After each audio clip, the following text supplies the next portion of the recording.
20 Dearborn candidates took the challenge to answer questions from our voters, and others declined.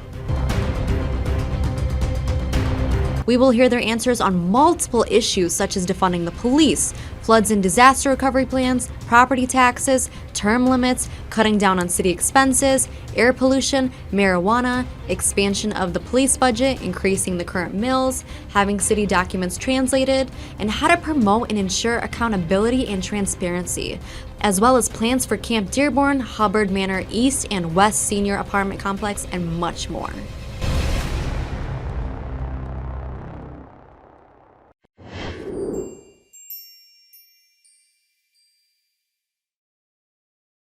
Good evening, ladies and gentlemen. This is Afaf Ahmed Diva from Americana Web TV and Radio. This is a special documentary in regards to the upcoming election, November 2nd in Dearborn, Michigan. Before we start our show, this is a very important disclaimer that I would like everyone to hear it. Americana Web TV and Radio is an Arab station that broadcasts from USA. Shows are in Arabic and English languages. Topics are related to Arabs in USA and Canada and discussing major issues in many fields and finding solution. The channel is neutral, independent, and does not belong or follow any political parties or government or association. It is owned and operated by Dinov Media LLC. Dinov Media has been around since 2013 and owned by the Lebanese-American Afaf Ahmed, journalist, media personality, and radio host and social activist. For any further questions or communication, please email us at americana.webtv@gmail.com. We did send out invitations to many candidates who are running for a mayor race, city council, and city charter for Dearborn, Michigan. We just need to clarify that we did not ask any of these candidates to submit any request for an endorsement. Also, this documentary was done to help voters to know more about their candidates, and no payment were been collected by any of these candidates. So this is a very important documentary, a full documentary, a full show with all these candidates who accepted our invitations from Dearborn, Michigan. Those who did not accept the invitation and decline are the following. For the mayor race, Abdullah Hamoud did decline the invitation to participate. We actually tried in the beginning to host an event, a debate event, because after the meet and greet event that was done by the Dearborn Chamber, many people on social media were saying that we did not know about it. So I said, let's go ahead and do an event where we can invite all these candidates and the citizens to come in and watch and listen the debate. Abdullah Hamoud did decline the first request.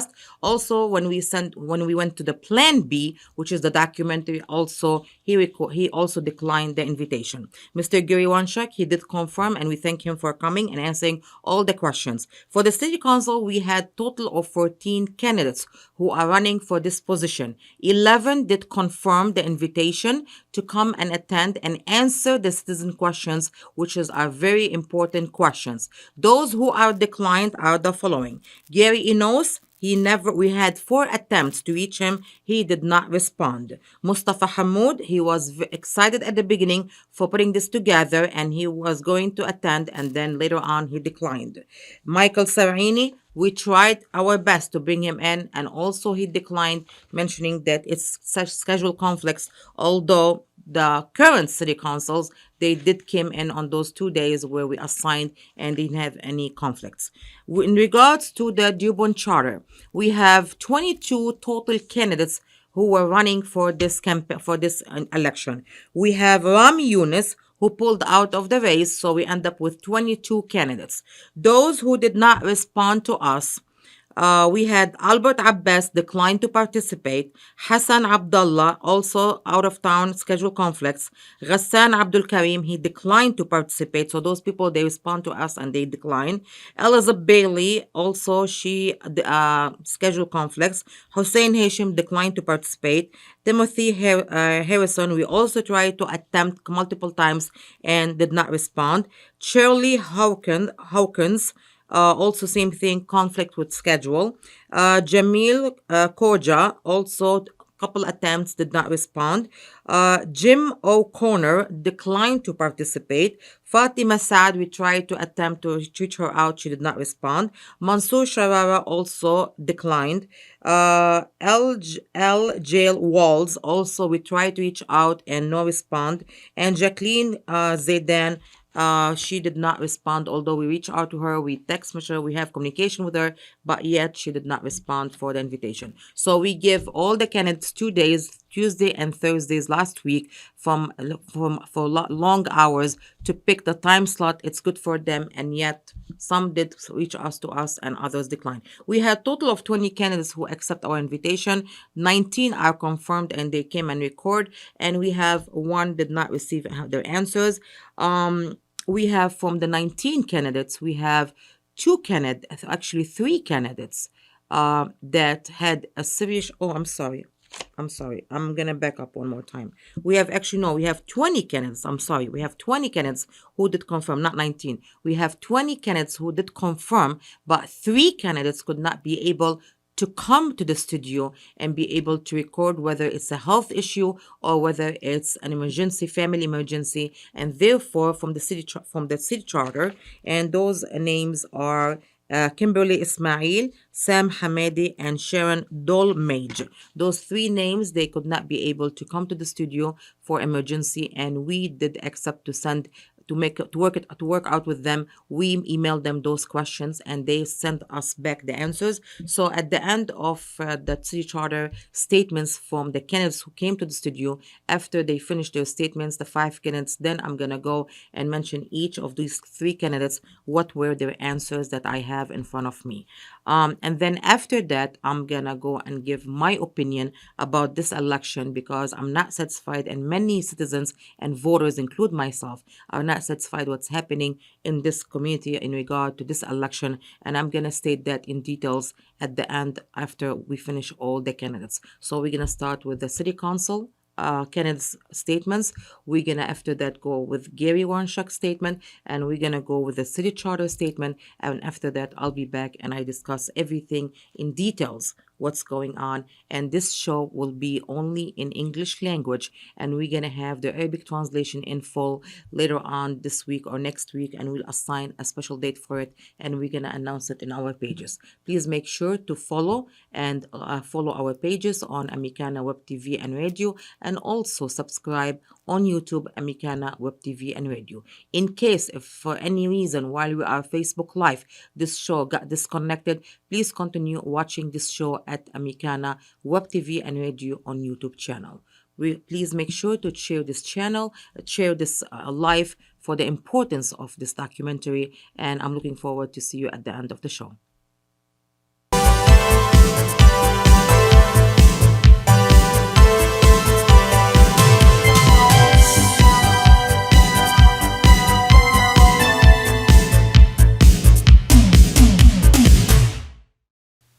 Before we start with the first candidate for tonight's show, I just want to make sure that we clarify what were the questions that we asked the candidates.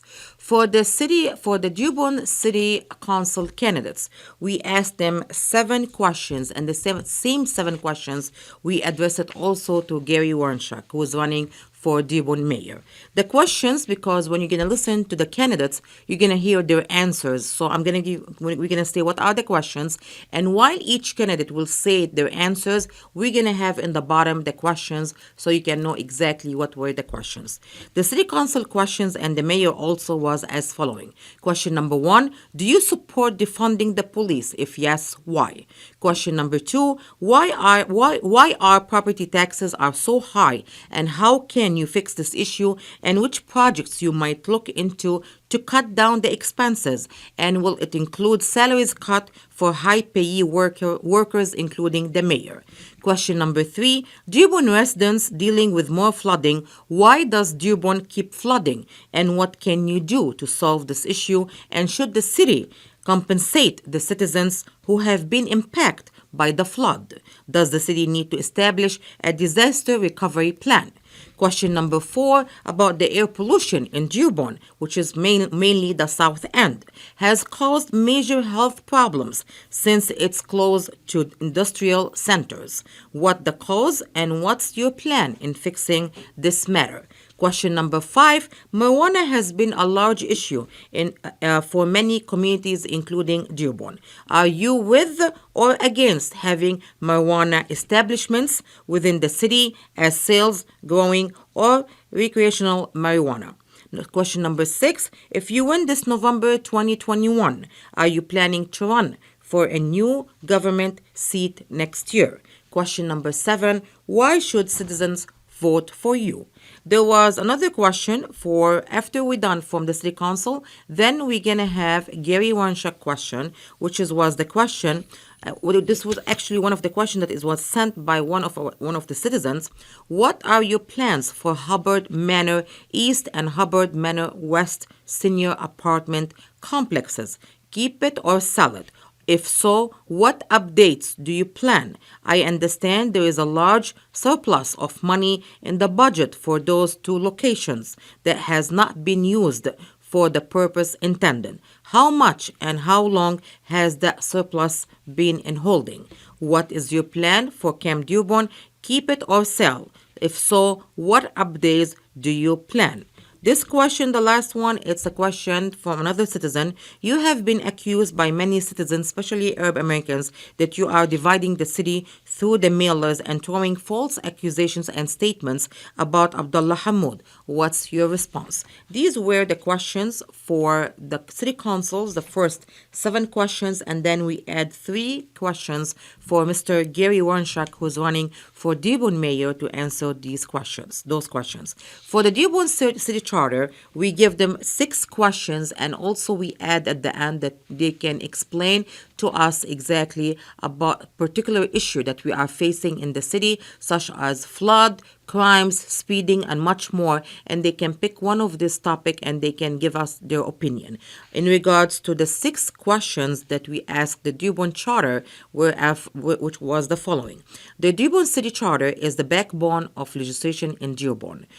Question number 1, what changes will you make in regards of the mayor office, and do you support city elected officials' term limits? When we say mayor office, that means and whoever works under the mayor office. Also, in question number 2, would you be willing to remove the police and fire minimum staffing in the current charter? Will you also allow expansion of the police budget that might increase property taxes and limit the city's ability to fund virtual services? Question number 3, will you require all the city documents to be made available in different languages? Question number 4, that's a quote for Jimmy Carter saying, we can choose to alleviate suffering. We can choose to work together for peace. We can make these changes, and we must. The question was, citizens have a right to information and transparency. How will you promote it and ensure accountability and transparency within city government? Question number 5, would you be willing to increase the available tax millage from 15 mils to 20 mils? And question number 6, why would citizens vote for you? Just to make it very clear that all those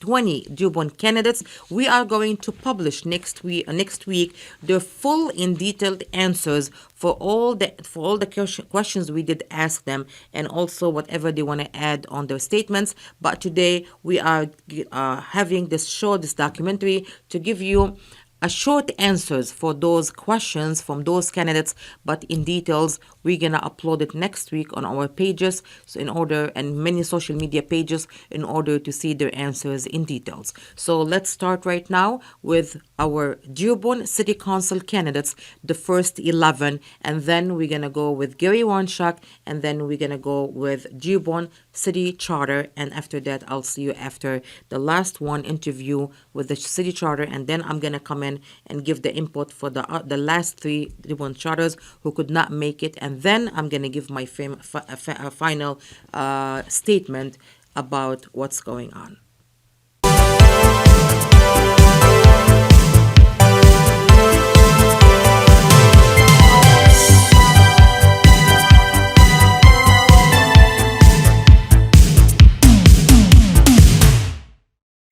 Hi, I'm Councilman Robert Abraham, and I'm running for re-election to the Dearborn City Council this November and asking for your vote. My position on defunding the police is very clear. My track record speaks for itself. I believe in our police department and our police officers, and I strongly support public safety in Dearborn. Public safety is one of the most important components we have in our community, and as a councilman, I will always support maintaining the highest level of public safety for our community. Property taxes in Dearborn have been a long-time issue. Our millage rates are very competitive when you consider the quality of services that are provided to each facet of our community. Pools, recreation, parks, museums, as well as our typical trash pickup and recycling, library systems, and again, police, fire, and ambulance care. All of these valuable services cost money, and they're funded through property taxes. The state system is broken, and it needs to be addressed. There needs to be a fair and equitable way to collect property taxes in our community from each household. The flooding issue in Dearborn is very complicated. This is a regional problem that, in my view, will take experts at every level: the federal government, the Army Corps of Engineers, the state of Michigan, the county level with our colleagues at Wayne County, as well as at the local level, both with city council participation, as well as the mayor and his administrative support. It's a complicated issue that has to deal with climate change as well as developments throughout the Tri-County area. Unfortunately, Dearborn has been susceptible to high water tables and excessive water running through the Rouge River Basin that have compromised our infrastructure. This needs to be stopped, it needs to be addressed, and it needs to be corrected in a way that's affordable to each resident in Dearborn. Every homeowner deserves to have a safe home, that they can enjoy a very high quality of life. And to do that, as a city council person, I will support these initiatives in a way that makes Dearborn a great place to live. Pollution throughout Dearborn, specifically in the south end, is a long-time problem. We continue to make improvements both in air and water quality, as well as noise and other issues. We must continue these improvements. We must bring together federal, state, and local regulations that can be enforced at each level to make sure that everybody that lives in each community has an enjoyable life, safe environment, and is absent of any pollution that can be controlled within our boundaries. This is a difficult situation since not all air pollution originates in Dearborn, not all noise pollution is controllable at the local level by our ordinances, but we must work together as a city council, as elected officials, and as representatives of our community to find solutions and implement them as quick as possible. Marijuana, as it was approved by the state of Michigan, has created a lot of issues both in Dearborn and throughout the state. Specifically in Dearborn, we cannot sell out. As an elected councilman, I've demonstrated this each step of the way. I'm very clear that dispensaries and retail selling of marijuana should not be allowed in the Dearborn city boundaries.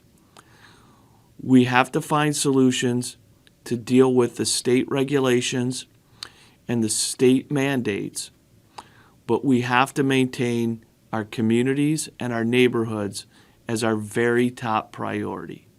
Public safety has to stay at the top of the list if we want to raise our children here in a safe environment. As I indicated earlier, I'm asking for re-election. I've been elected 5 times on the Dearborn City Council, and I have about 20 years of experience. I've demonstrated at each term that I am committed long-term to my position as your councilman. I have been the voice of reason, and I've represented each of my constituents in the best way I know how. I'm not looking for any other office. I'm not seeking any other office. I've been endorsed by the Dearborn police officers and the Dearborn firefighters, and I want to serve our community for my entire term of 4 more years. This is a time of transition and opportunity in the Dearborn community. For the first time in decades, we will have a new mayor and a new administration, one that will be progressive and make changes. At the same time, we need the stability of long-term leadership like myself on the city council to act as ambassadors for our community, to represent the voice of the people, to make sure that the changes that are implemented are for the best of our entire community.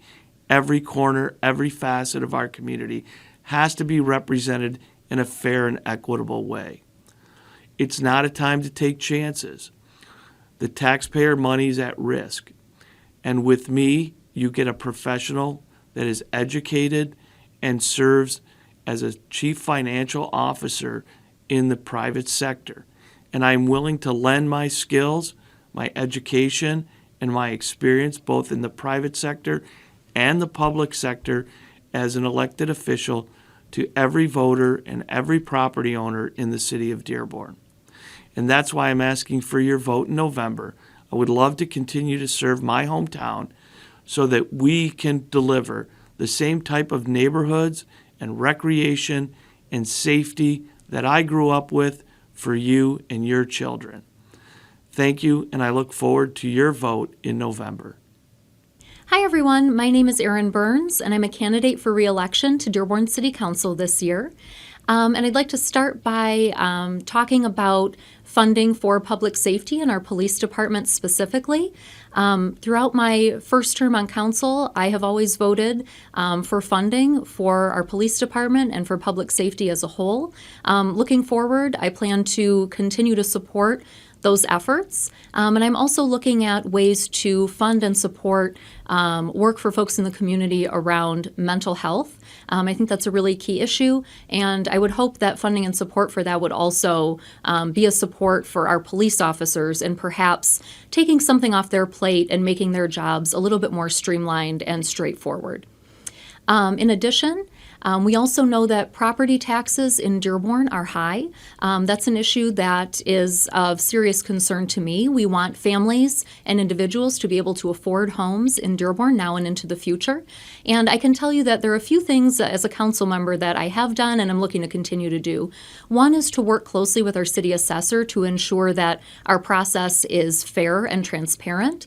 That's a really key issue. And also moving forward, we'll want to focus on economic development to expand our tax base in the city, to lessen the burden that our residents have in terms of property taxes and have businesses take some of that on. That'll also help make our downtowns and our city as a whole more vibrant, and will bring in more funding that we can then reinvest through our budget for neighborhoods across the city.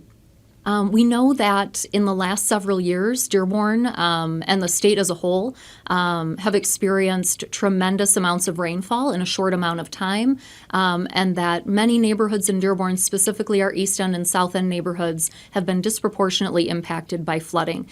This is a really critical issue. I am in full support of having an expert investigation of our sewer system, which is to come within the next few weeks. We'll be getting that process started.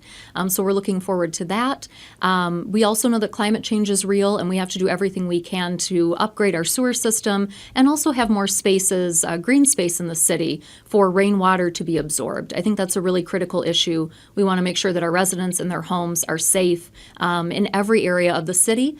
We do currently have a disaster recovery plan in place, but I think it needs to be updated based on the weather that we've been experiencing recently. We also know that air pollution is a really important and critical topic, particularly for folks in our South End neighborhood who are surrounded by a lot of industry and businesses that pump pollutants and toxins into the air.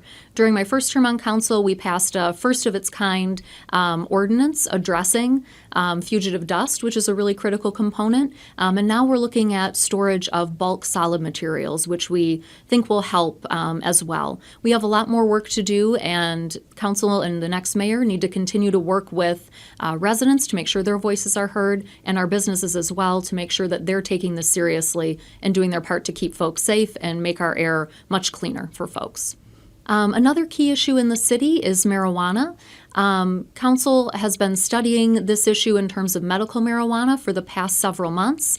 I can tell you that I take this topic very seriously, and I'm always looking to talk with our residents, get their input and their feedback on what they're looking for, and also making sure that we're using equity as much as we can in our zoning processes. At this point, we are continuing to study the issue, and you can count on me to be accountable, transparent, and forthcoming as we go through that process. And again, I always take feedback, and I take that very seriously.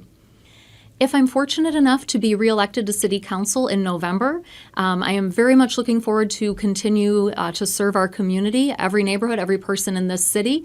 I don't have plans at this point to move on to anything else. I am 100% focused on council. I'm very appreciative of all the support that I've gotten thus far, and I hope to just continue to work on behalf of our residents in the best way possible. So you can count on me to continue to do that no matter what moving forward. And lastly, I would ask, for folks to consider voting for me, not only because I, was raised and educated in this city, but I've also been actively involved. Even before running for council, I was part of our City Beautiful Commission, our Downtown Promotions Committee. I've been active in the community for many years. And as a council member, I've really focused on being responsive. I've answered thousands of phone calls and emails. I'm at every meeting. I'm doing the work every single day on behalf of you and your loved ones, and I'm really looking to invest in our neighborhoods moving forward and just make sure that Dearborn is a safe and thriving place for everyone to live. And so I hope that you'll consider voting for me on November 2nd. Hi friends, my name is Kamal Al-Sawafi, and I'm running for Dearborn City Council because I love our city and I want to give back. But more importantly, I'm running because I have the qualifications and experiences necessary to lead on City Council on day one. I've door knocked all over the city, and I spoke to residents all over this community. And the number one concern I heard from residents is public safety. And I believe that we need public safety because it makes good economic sense and social sense. So I want to stand with our police department to make sure they have the right resources and funding to do the job that we ask them to do and keep us safe so we can grow as a community and grow as an economy. Part of my work history that I want to lean on is that I worked at Chrysler for 5 years as a process improvement engineer. And part of my role was to look at the system and make it as efficient as possible so we can still produce the same car, same quality, but with less resources and money. And it's those experiences that I want to lean on. So we're still producing the same services for our residents, but be more efficient in what we do so we can reduce the burden of having the second highest tax rate in the state of Michigan. That's not a statistics that I'm proud of here in Dearborn. And I want to work to make sure our systems are as efficient as possible and reduce that tax burden on our residents, because we need young families to stay here and we need people to choose Dearborn. As an economic development manager for Wayne County, part of my role is to work with state and federal infrastructure grants. And it's those experiences that I want to lean on to make sure that we are attracting every possible state and federal dollar to fix the root cause of this flooding issue. And trust me, I feel this issue because my home flooded twice this summer. And I was part of the volunteers that went out and helped people clean their basements. And the things that I seen that people lost that no FEMA check could ever recover for. So I want to help eliminate this problem, find the root cause, find unique and innovative solutions to reduce the flooding in our homes in our city. The Dearborn asthma rate, specifically that in the South End, is twice that of the Michigan average. And our quality of air is our quality of life. And we have ordinances in place like the fugitive dust ordinance, but we want to make sure these ordinances are enforced. And our quality of air and quality of life would be a top priority for me in Dearborn because a community's greatness is measured by how well it treats its most vulnerable. And we want to make sure our children, which are the most vulnerable in our community, are treated well. I think that's a great question. And I think it's a multi-pronged approach to this. First, we have to take a look at and see what other communities have done. There's communities that have already enacted this establishments in their community. So we want to see how they dealt with that. And I think the best thing we could do right now is benchmark. And we want to make sure we're equitable on where these facilities are placed. We want to make sure they're not close to our homes to reduce the smell or schools. So we want to be within the state and local laws, and we want to be equitable on the locations. My focus right now is to serve our local community because I understand the importance of a city council role because it matters so much to focus on the issues that matter to us most. And that's why I'm running for city council. And my plan is to continue serving in that role to focus on those issues that matter most to us. Folks, I'm a lifelong Dearborn resident, an advocate, and public servant. I have the necessary experiences and qualifications to lead on city council. I've served our country, I've served our county, and now I'm asking for your support so that I can serve our city. And I hope that I can count on your support on November 2nd. Thank you. Hi everybody, my name is Khudr Farhat. I'm a candidate for Dearborn City Council, and I am certainly against defunding our police because if anything, we need every resource and every dollar to be appropriated and spent on our public safety and our police and fire. It is very obvious that Dearborn residents pay amongst the highest taxes in the state, and that goes back to many reasons. We have some debt. We have a lot of other expenses that's going on. So if elected, I promise and I pledge to look into the budget more in depth, see what we can reallocate funds and resources and put them where they belong. I would like to make sure that every tax dollar is being spent properly. And I think that there are a lot of projects that we can switch our own money. It's never about cutting down any services. Actually, it's about making sure that we are improving on them. And yes, I am with looking into the high salaries for our city officials, including the mayor.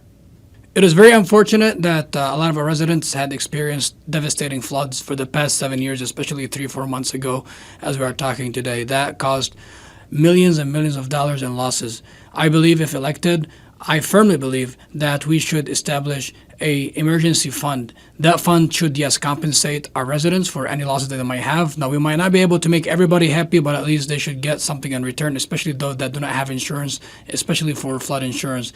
And that is resulting of our crumbling infrastructure. That's the number one reason behind all this flooding. Our infrastructure is very old, especially in the east and the south end, and they deserve an upgrade. We have to increase our green areas as well, and we have to make sure that we are protecting our residents from any future disasters. I believe that we should set up an emergency plan, an emergency disaster plan, so we can be ready and be proactive instead of being reactive. I'm a big advocate for cleaner water and air, and I've been involved with a lot of officials for the past couple of years in fighting for a cleaner water and air, especially in the South End. And just for the information, Dearborn South End has the highest rate of asthma in Southeast Michigan. Why is that? It's because of the pollution that is going on over in that area. I believe that we have to enforce our laws and rules. We have to make sure that our factories and our corporates that are down there are going by the laws, and we should make sure that our residents are breathing better air and cleaner air and drinking better and cleaner water, because at the end, these are our students, these are our residents, our mothers, our fathers, and our brothers and sisters. So yes, as an advocate, as a candidate now, and if elected as a city councilman, I'm certainly all in for advocating for a cleaner environment.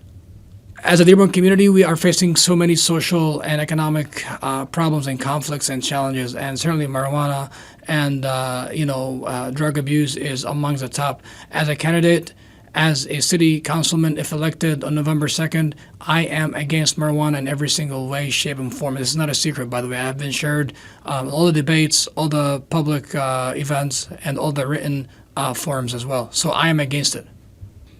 I am not planning on running to any other political seat or public office next year if I win on November 2nd, 2021. Once again, my name is Khudr Farhat, and I'm kindly asking every Dearborn resident to consider me as one of their 7 votes for Dearborn City Council. I have the degree, I have the experience, the community involvement, and the heart and the passion to get the job done.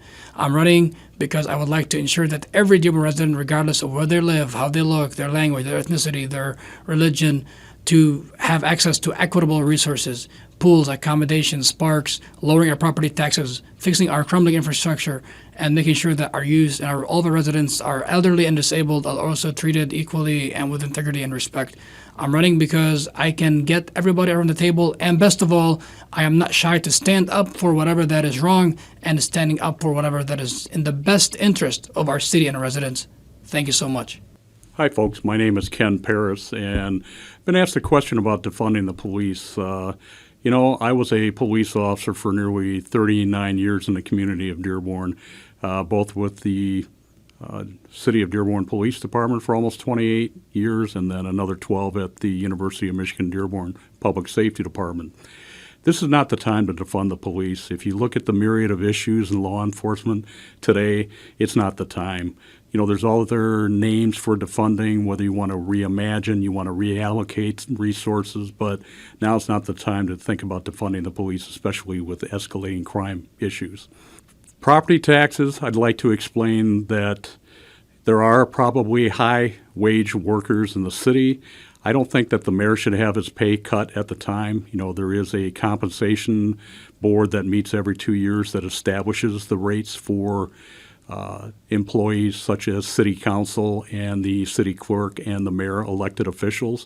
So I don't think that we should cut down the expenses unless it was from the local compensation board that would make that recommendation to the council, to the clerk, and to the mayor. As far as the flooding issues, this is probably the most primary issue that we all face. There's a lot of things, though, but it's very regional. We have to look at the American Rescue Plan funding to see where we stand as far as having resources available that may pay for at least the initial request for proposal. You may remember that July 27th, the City Council had a study session for the request for proposal, and we're still waiting. Still waiting to see what's going to happen as a result of that meeting. We're looking for another meeting. I think the citizens need to understand what's going on. Air pollution in the South End is a major problem. I know a number of years ago when Salina School was looking at the air filtration system, and also with a nurse that would have been there in the school for full time. We weren't getting that from the agreement that we had with the steel company at that time.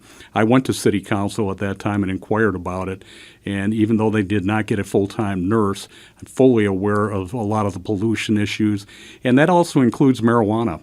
There's a lot of things that are involving marijuana that we can talk about later, but that is one of the questions, too, that people are concerned about.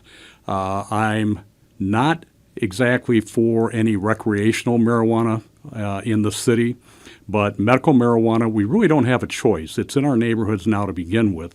And I, for one, have been to all these medical marijuana caregiver meetings that we have talked about establishing medical marijuana in the city and taking it out of the neighborhoods. And I know there's a lot of controversy about this because it's limited in scope in industrial areas in the south end of the Dearborn. So we do have to look to do this equitably across the city.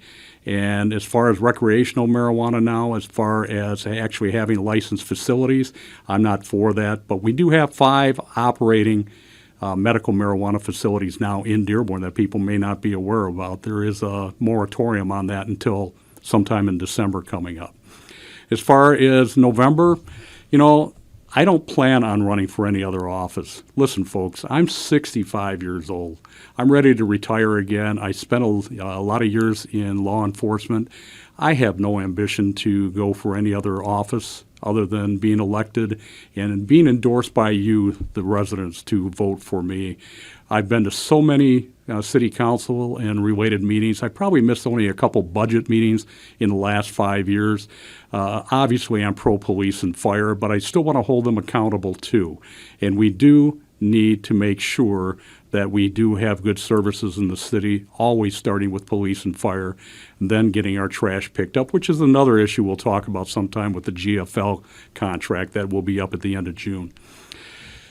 You should vote for me because of these reasons, folks. I've been in this city for over 55 years. I've served this community. I still have fire in the belly to go ahead and serve this community. And I think when it comes time, November 2nd, do your homework before that.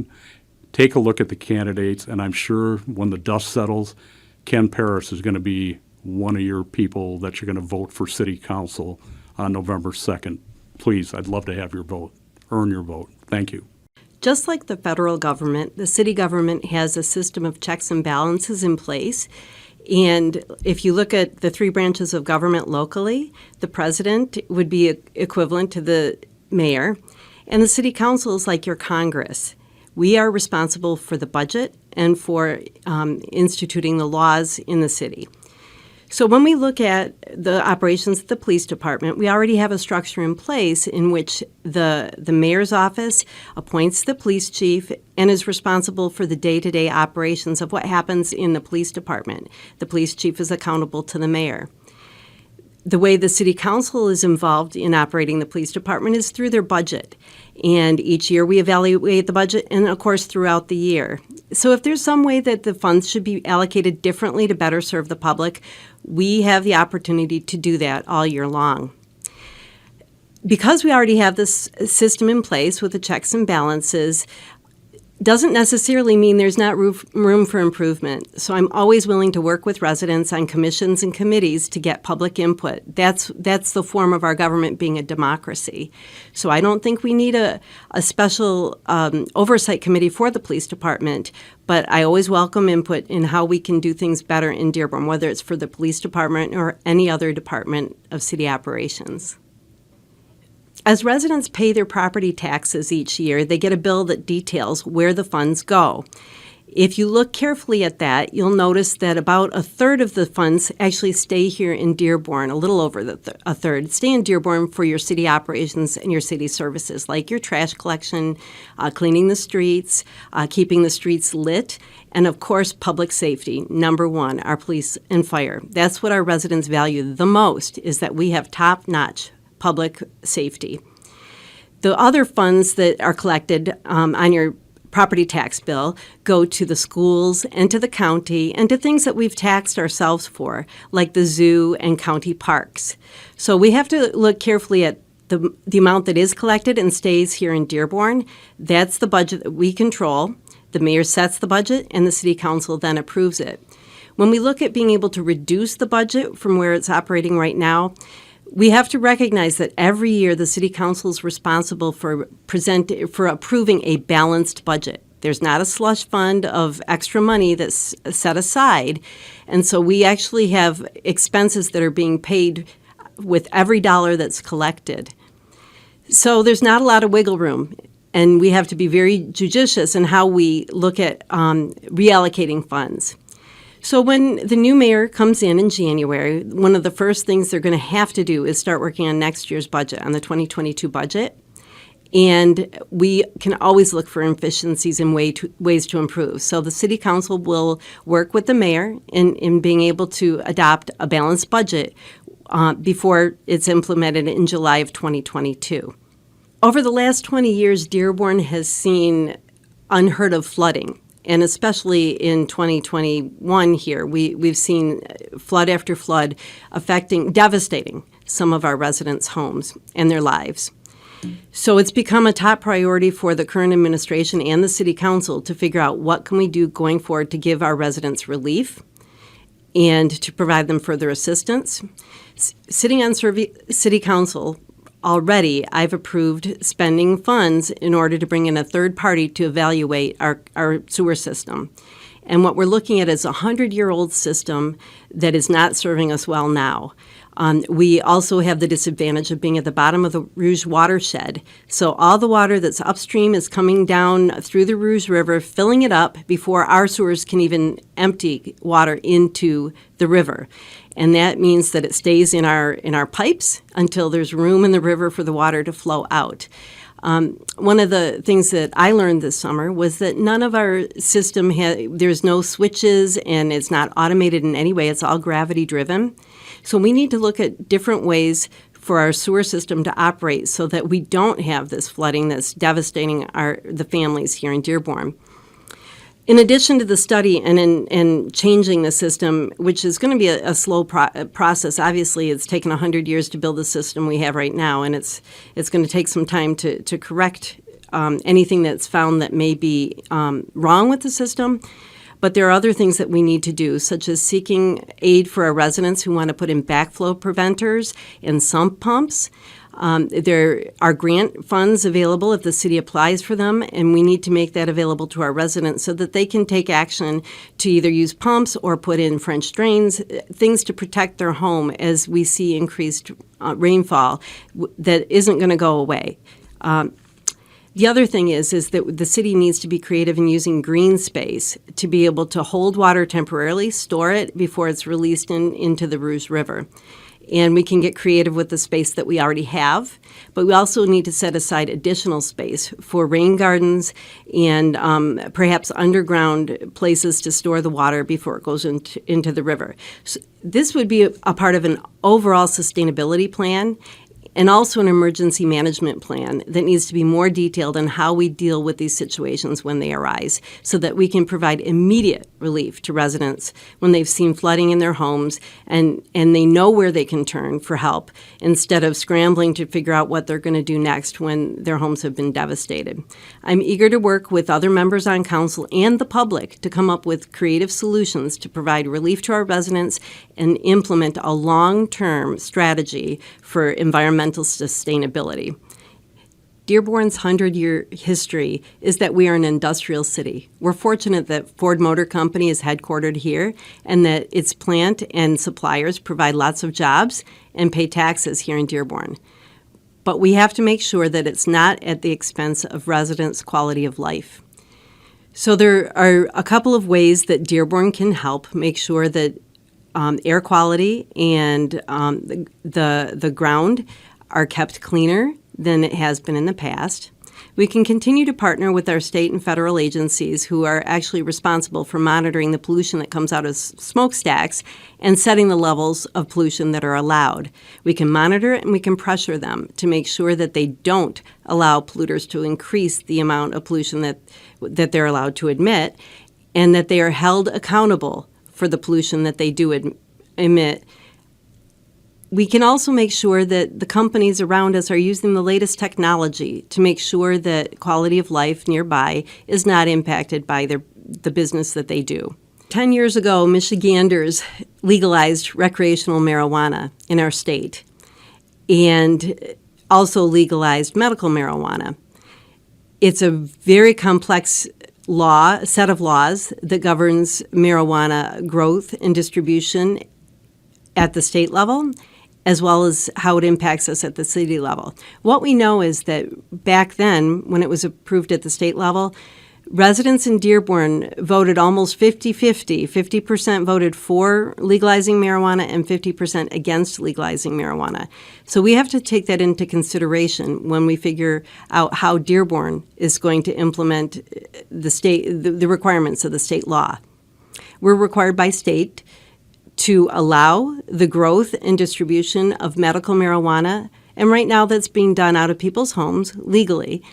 A medical marijuana card holder, a caregiver, can grow up to 12 plants per patient for themselves and 5 more patients. That means 72 plants in one house. That's legal. And it is happening in our neighborhoods right now. What the city is considering is how and if we should allow commercial facilities where medical marijuana can be grown and sold, again, to only just the patients who hold the cards. I'm Dearborn City Councilwoman Leslie Herrick, and I've been honored to serve on your city council for the past 4 years. I've been from one end of the city to the other, meeting residents on their doorsteps and business owners in their businesses. I've met with community groups. I've been an active participant of the Dearborn Federation of Neighborhood Associations, and that's after I was president of my own neighborhood association. My service is personal to me as I'm raising my son here. He went to the same high school that I attended. And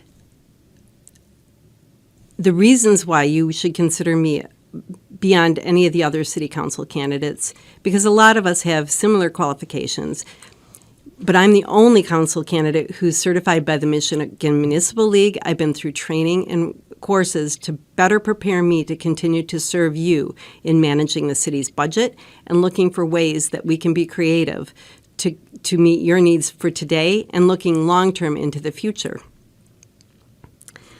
I've spent many years volunteering in organizations that touch your lives, whether it's the Dearborn Education Foundation, which raises money for our schools, or the Dearborn Community Fund, which partners with other nonprofits to enhance quality of life here. We add to the Dearborn Community Fund adds to the vibrancy of our city by promoting arts, culture, and recreation. I was proud to work on the Homecoming Festival for many years, doing all the fundraising that brought 3 days of entertainment for free to you and your families, including the fireworks and lots of music and a carnival. I'm looking forward to next year when hopefully we can return to some semblance of normal, when we can again gather at festivals in addition to the music that we had this year. But these things are all part of what make Dearborn stand apart from other communities, the arts, culture, recreation, and the sense of community that we have here. As diverse as we are in our homes, we come together through things like arts and music.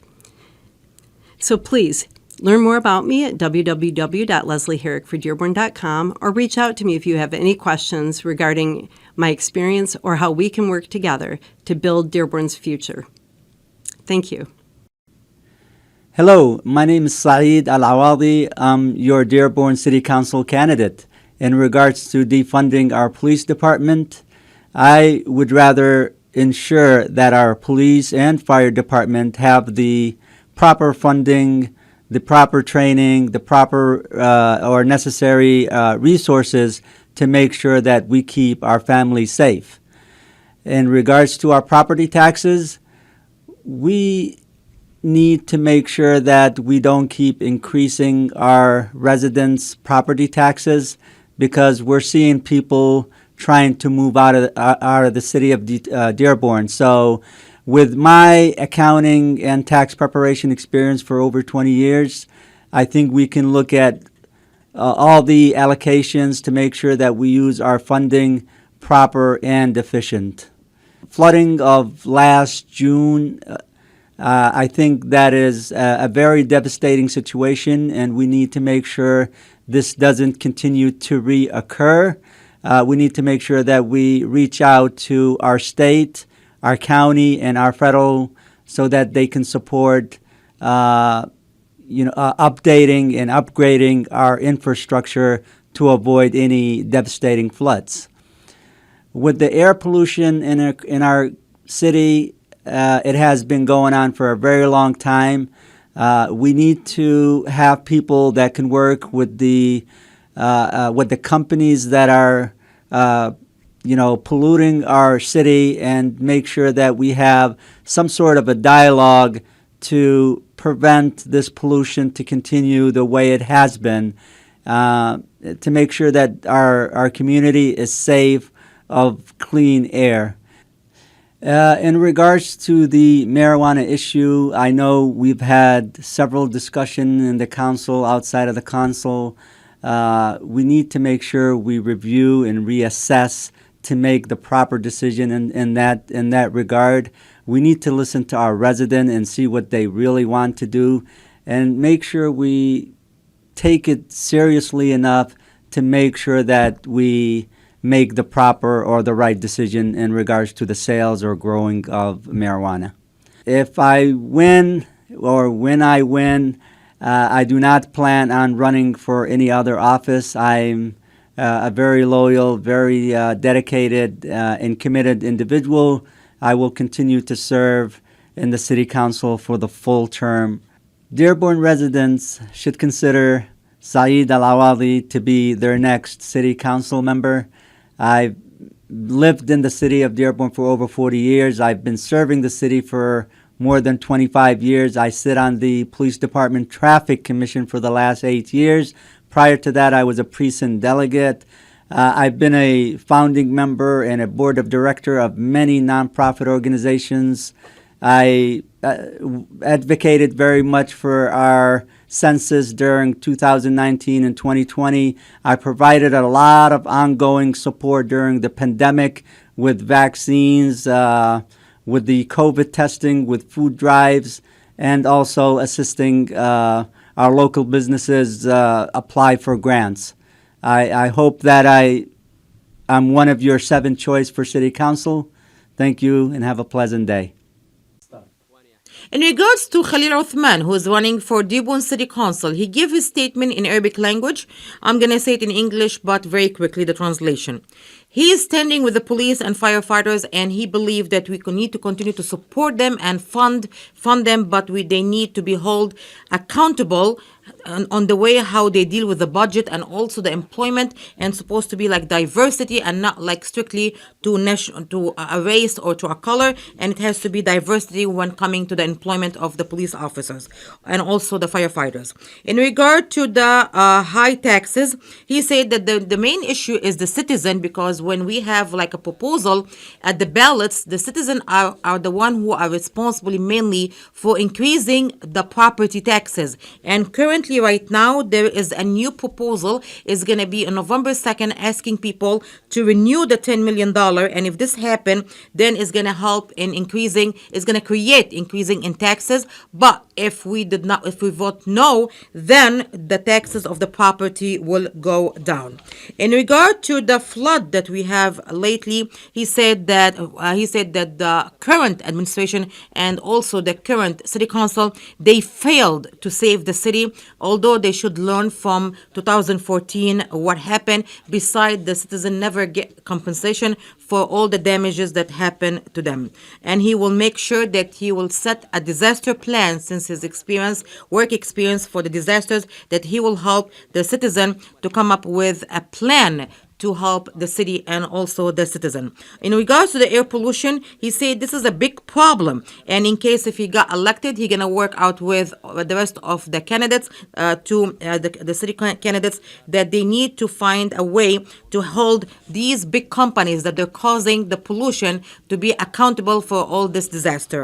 And also he mentioned about, in regards to the marijuana, he is against the marijuana entering the city, but he said if we've been forced to have the facility for growing only for the medical, then we have to make sure that this is the zoning will be like far from the homes, and we pick the proper locations for only the medical growing marijuana. And he mentioned that why should they give him a vote? He mentioned that he is an IT security manager, and he is a Dearborn home owner and a proud resident and a loving husband and a father of 5 beautiful children, of whom attending Dearborn Public School, and he has been serving the Dearborn community for over a decade, and also that he is looking for and running to improve the lives of all Dearborn residents. As Americans, it is our duty to make Dearborn a better place to live. My name is Lola Alzain, and I'm running for Dearborn City Council. In regards to defunding the police, I'm absolutely against defunding the police.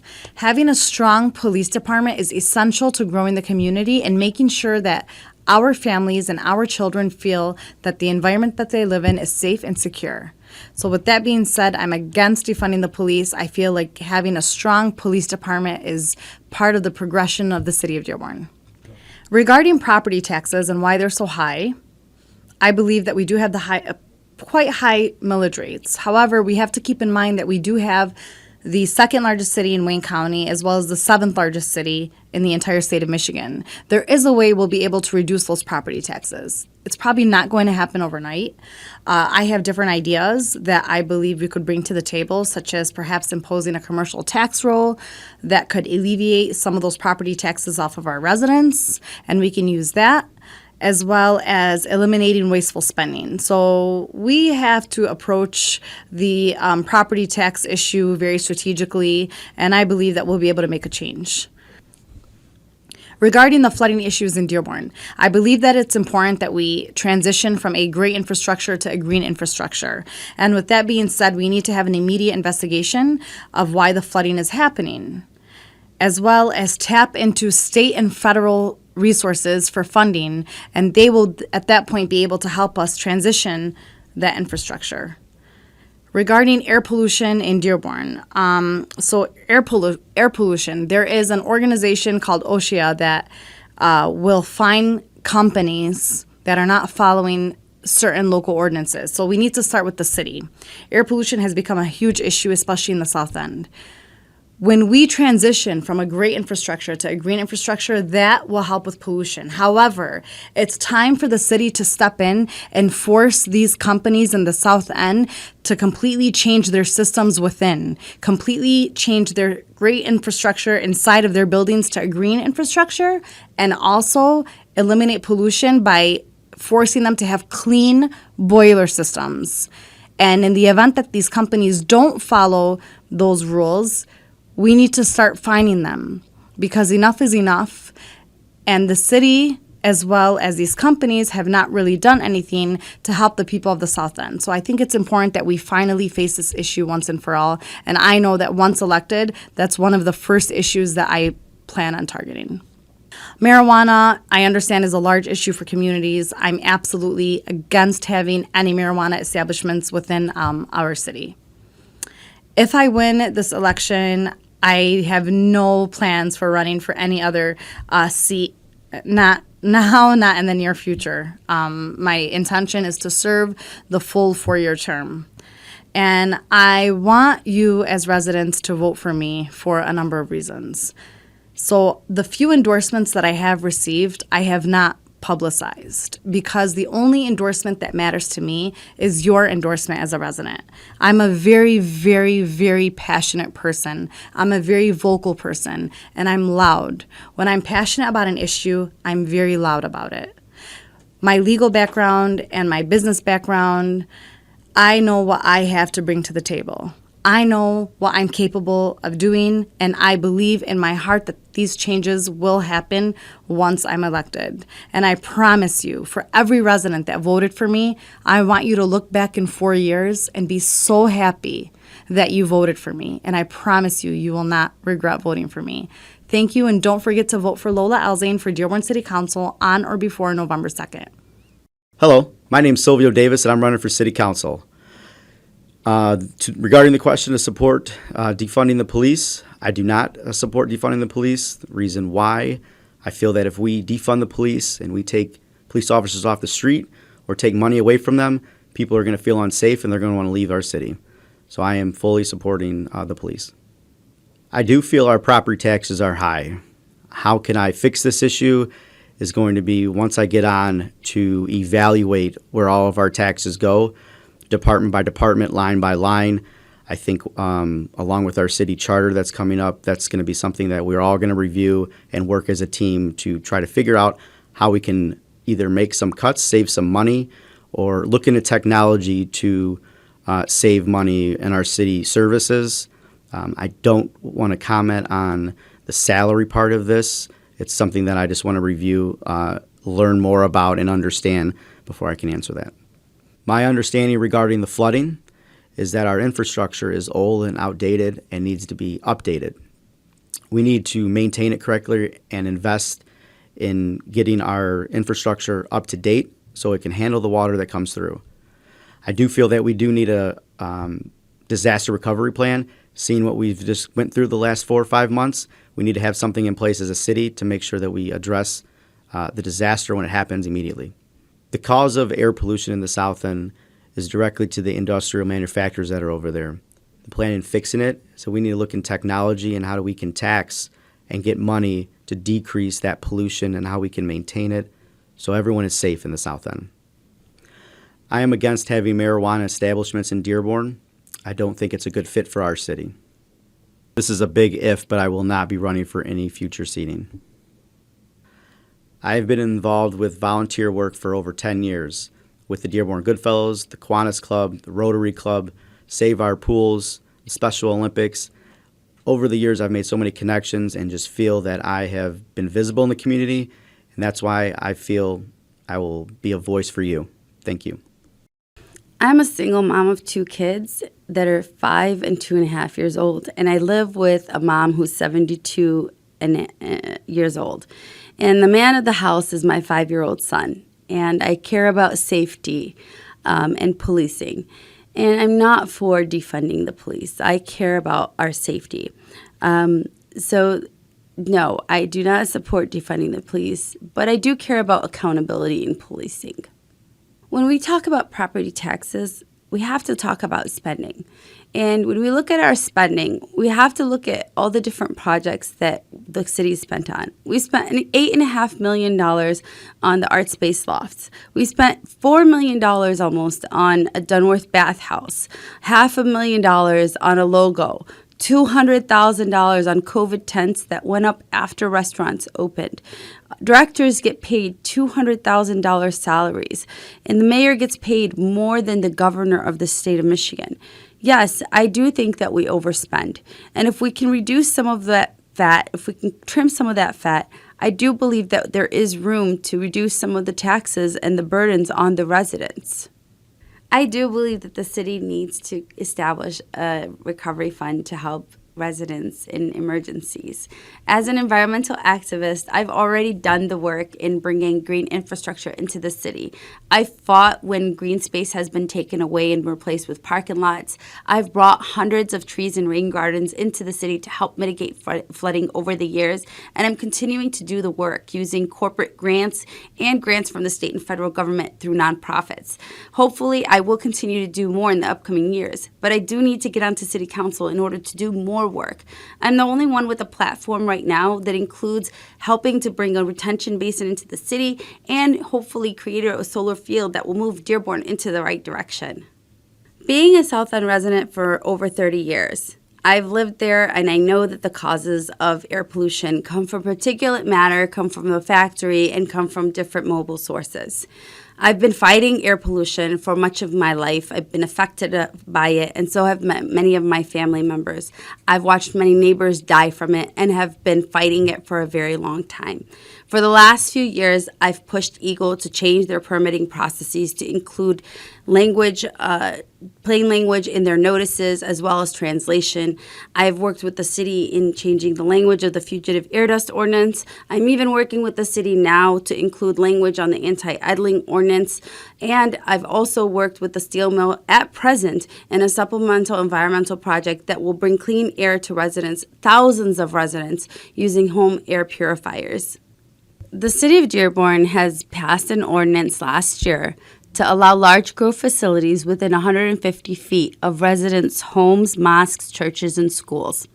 Considering that this ordinance puts all these facilities within one area of Dearborn and detriments that community alone, I am strictly and vehemently opposed to this ordinance.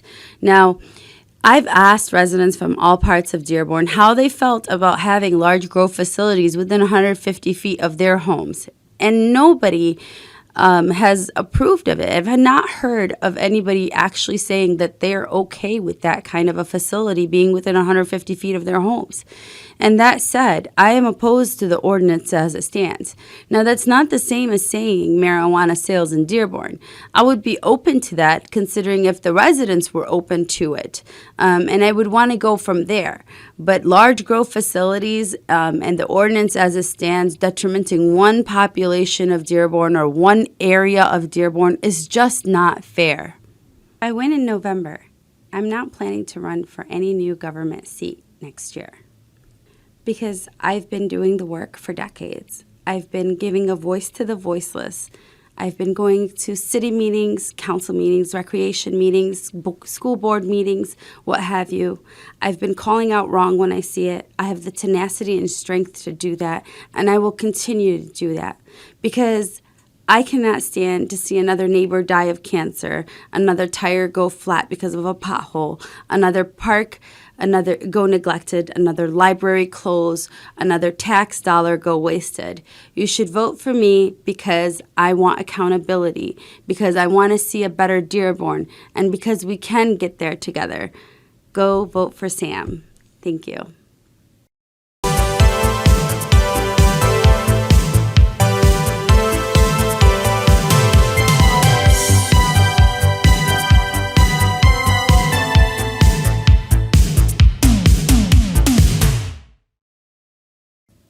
Well, in regards to the Defund the Police movement, I don't agree with it in principle. I don't support defunding the police. Certainly, everyone acknowledges that some reforms are needed in policing, and certainly that's what we'll pursue. We want to have the best trained officers. trained in force de-escalation, trained to recognize racial bias. We want police officers at the table when we're talking about what kind of reforms to institute, because they're on the front lines. They're putting their lives on the line for us every day, so they deserve a seat at that table. But as far as the actual defunding of police, absolutely not. This is not a time to spend less on police and public safety. The FBI recently pointed out that violent crime has risen in the last year or two. And we've seen it in Dearborn, where we've had more incidents. So this is not a time to defund the police. We can certainly police better. We can work with police to improve things, but no, I do not support defunding the police. Property taxes are a serious concern for a lot of people in Dearborn. Our overall tax rate is higher than most neighboring communities, and that's a problem. Eventually, that's going to discourage people from locating here, although it has not so far, with our population having increased in the census over the last 10 years by 12%. People obviously want to live here. And part of the reason people want to live here is the services that Dearborn offers. We have to find a fine line between finding tax relief and providing the services that people are used to and the services that people deserve in Dearborn. I will immediately, during the transition, start a top-to-bottom, corner-to-corner review of all the services that we offer, how we pay for them, how much we pay for them, and we'll examine best practices from other cities, too, to make sure we're doing everything as economically and as efficiently as possible.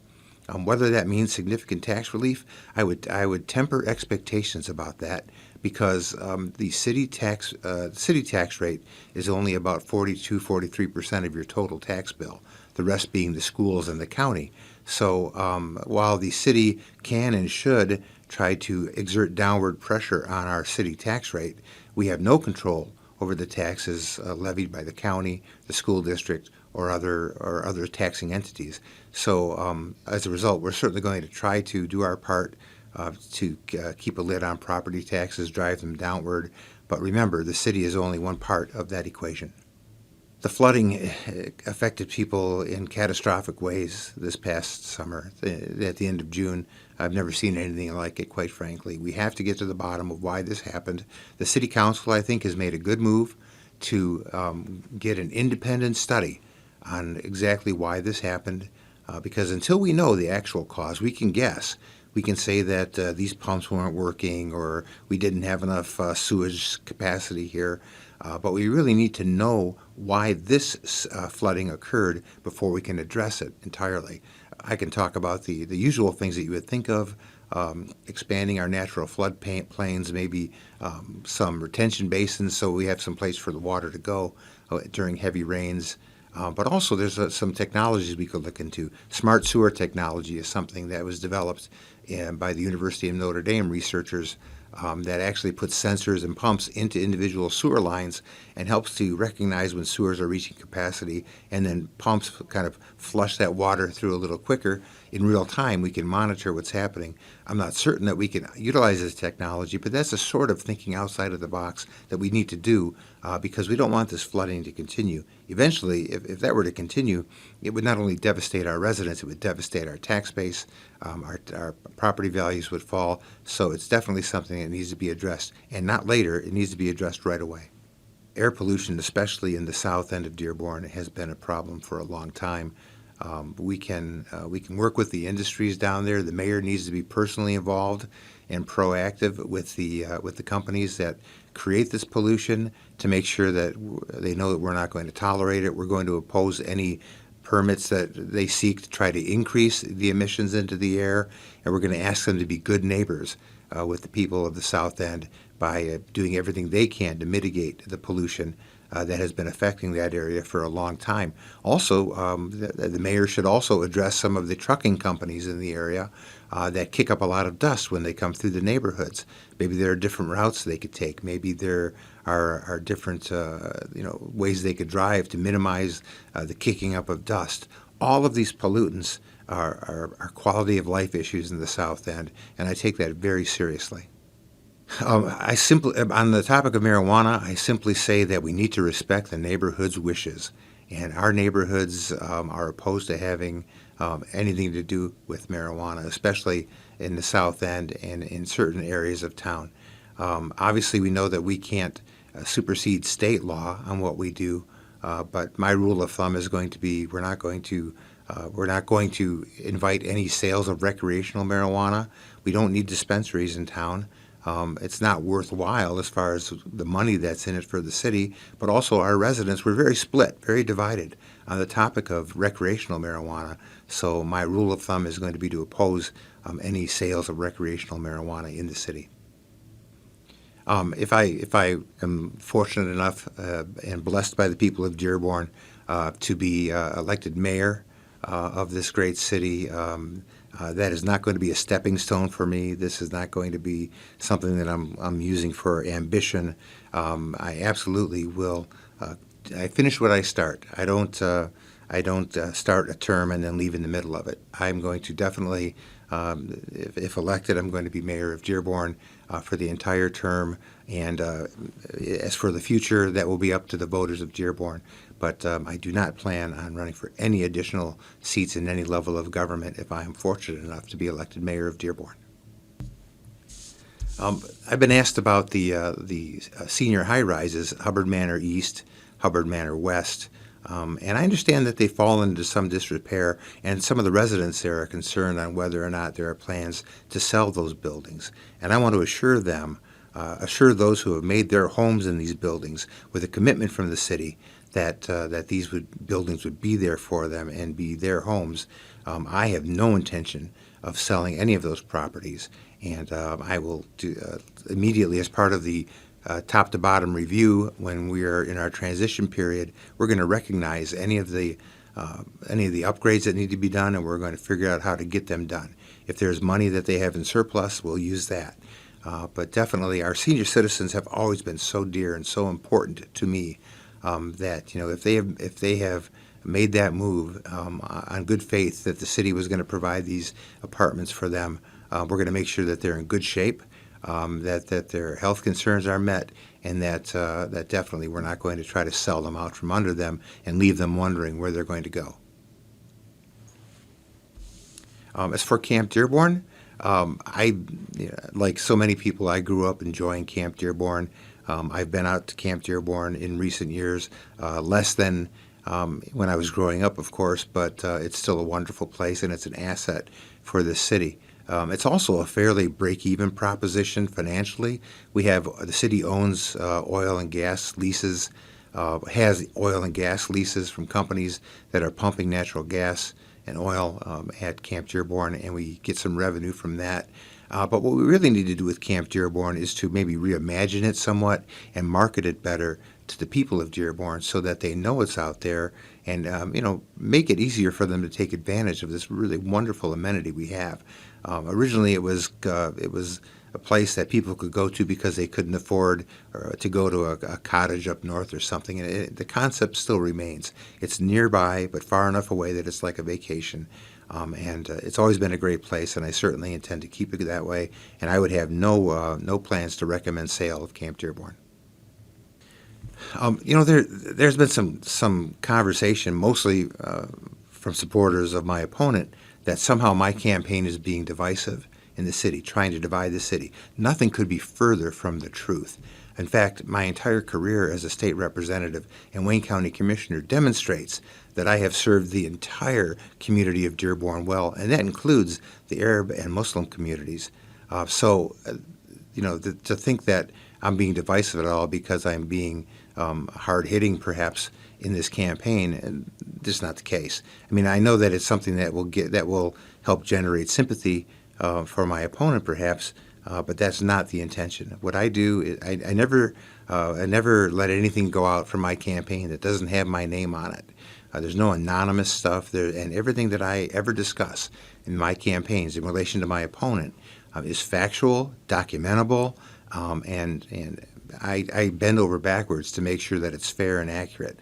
But there are differences between us, and we both have records that we're running on, and I think it's entirely fair for me to talk about my opponent's record and for my opponent's campaign to talk about my record. I'll be happy to discuss my record anytime.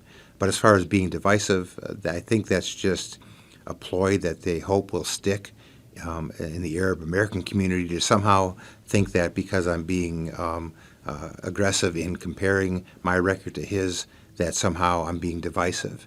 Somebody said that it was even race baiting. Nothing could be further from the truth, and I will stand by that answer. Why should citizens vote for me? That's the bottom line here, right? When you go into the voting booth after all of this other campaigning is done, the question is, why should we vote for Gary Warrenchak? And I'll tell you why. You have a choice between two people now. It's not like the primary election when there were 7 people and you got to pick from 7, and we really divided up the vote. Now it's a one-on-one choice, and I would submit that my experience makes me clearly the better choice to be mayor of Dearborn. I have the most experience of any candidate who has run for mayor in the history of Dearborn. I've had 20 years of experience in elected office, and only you can tell whether I've served you well or not. I believe I have. I hope you do as well. My opponent, on the other hand, is probably one of the least experienced candidates for mayor that we've ever had. So you have a great deal to compare there. I mean, we're different people. We have different views on things. But as far as the bottom line, the experience, I have run something. I have run a newsroom full of reporters and editors. I have run a branch of government as chairman of the Wayne County Commission. My opponent has not, to my knowledge, run anything along those lines. It's all a matter of experience, a heart for Dearborn, and just performance. And I would say that my 20 years in public office and my years of being the editor of the Dearborn Press and Guide before that, compared to the 4 years and 10 months that my opponent has been in public office, I think the difference is clear. That's up to the voters ultimately, but that's how I see it, and I hope they do as well.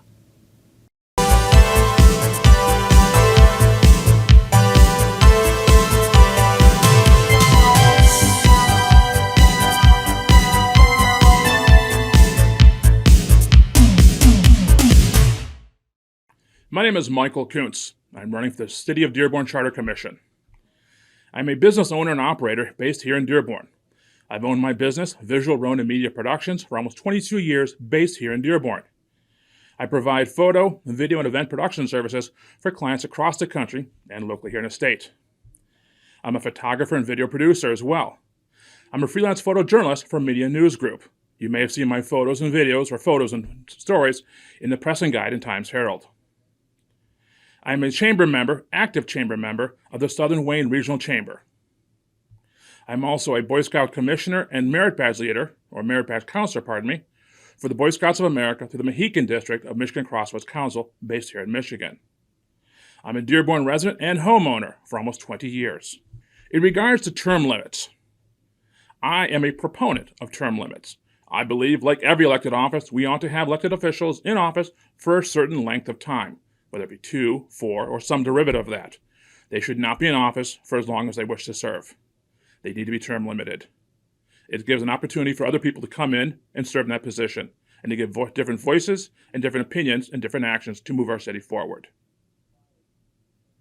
I believe our first responders, the police and fire department, require and deserve additional funding, training, and personnel to continue doing their jobs.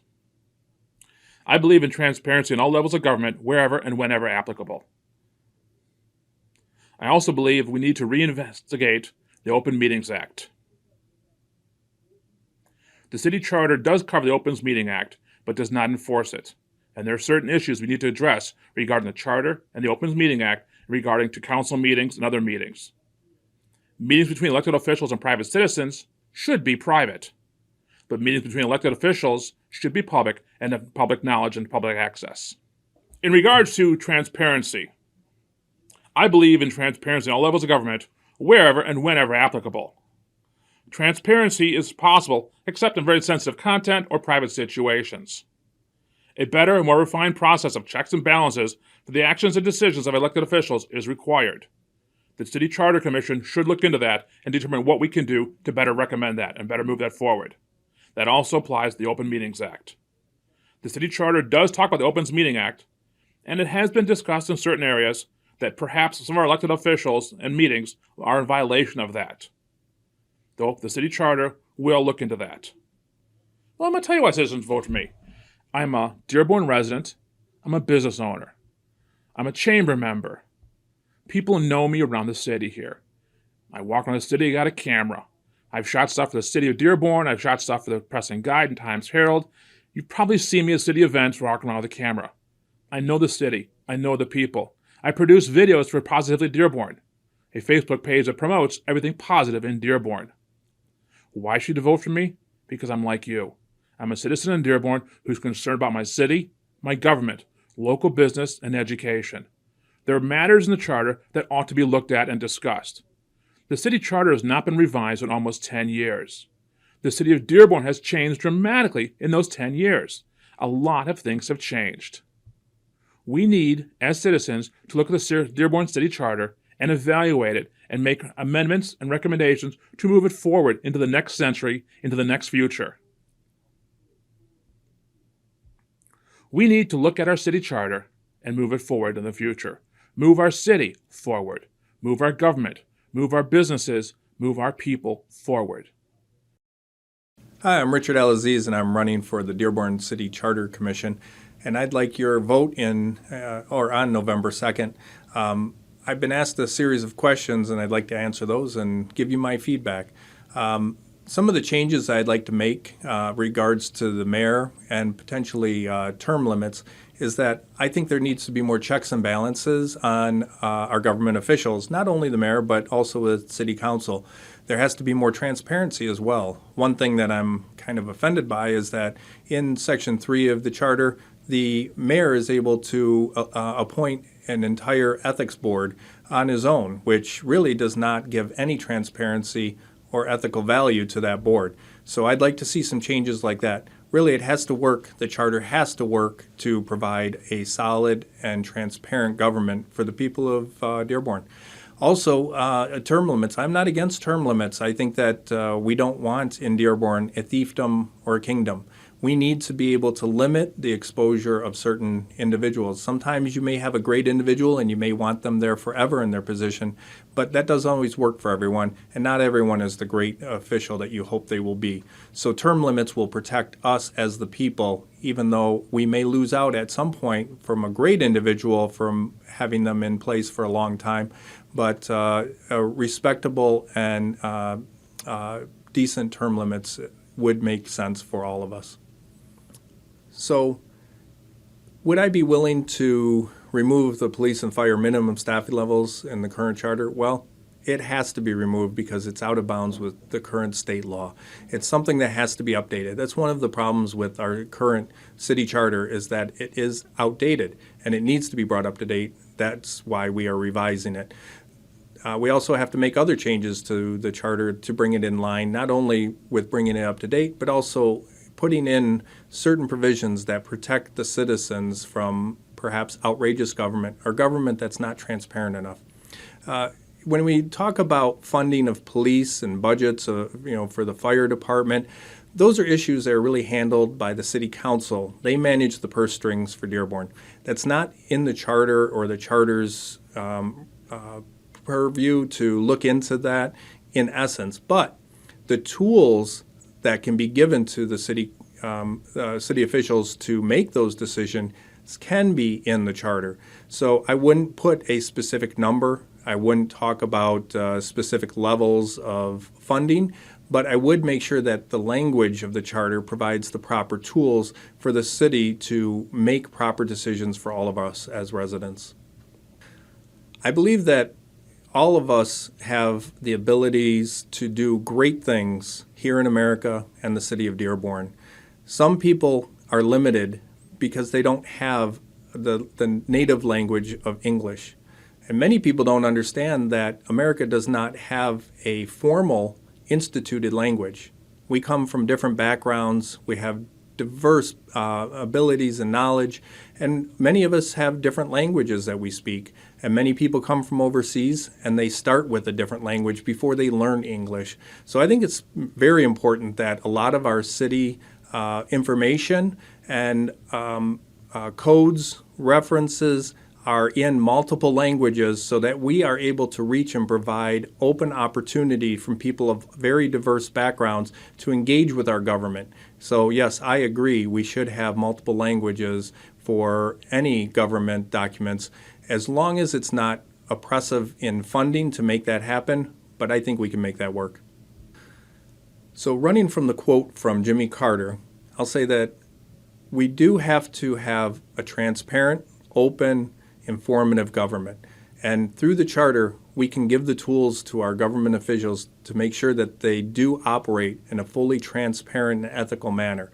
And we should be doing that. It should be happening already. It's not fully there. The government does not currently act in the best interest of the people. And that's one of the reasons why I'm running for the Charter Commission. I'd like to make changes that affect people in a real way and can do good for everyone.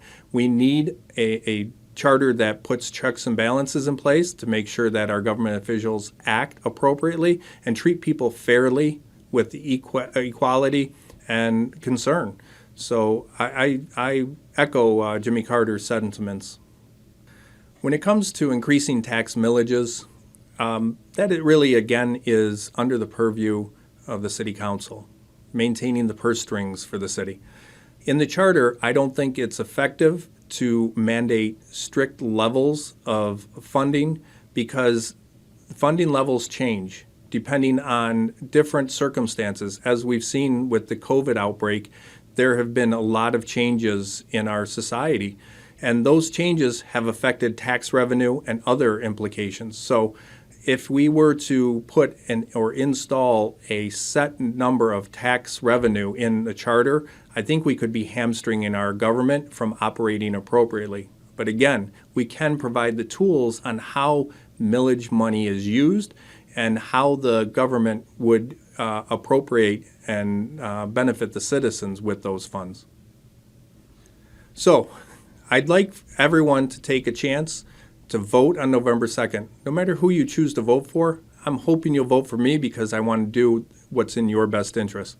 I'm an attorney. I have specific knowledge and background where I have worked in government before. I was an assistant corporation counsel for Wayne County, and in that position, I worked for the Department of Public Services. I've worked with intergovernmental agreements. I've had negotiations with different municipalities. I understand the interplay between government. And what I can really do, especially having the knowledge that I do as an attorney, I can take the intent of the board or our commission and put into words what is meant so that we have a long-lasting charter document for the future and for our children going forward, not just for today, and not something that always needs to be revised all the time, but something that can be lasting throughout the days and the years to come. As a individual who is Muslim, but from a white background, I think that I offer a very unique perspective to my views and my abilities on the Charter Commission. So on November 2nd, I hope that you'll vote Richard L. Aziz. My name is Glenn O'Cray, and I'm running for a position on the Dearborn Charter Commission. At this time, I don't know of any changes that I would make in the administration of the city. However, I recognize that there will be deliberations when the charter members sit down to determine what changes should be made. However, having said that, I believe that there should be a staggered system of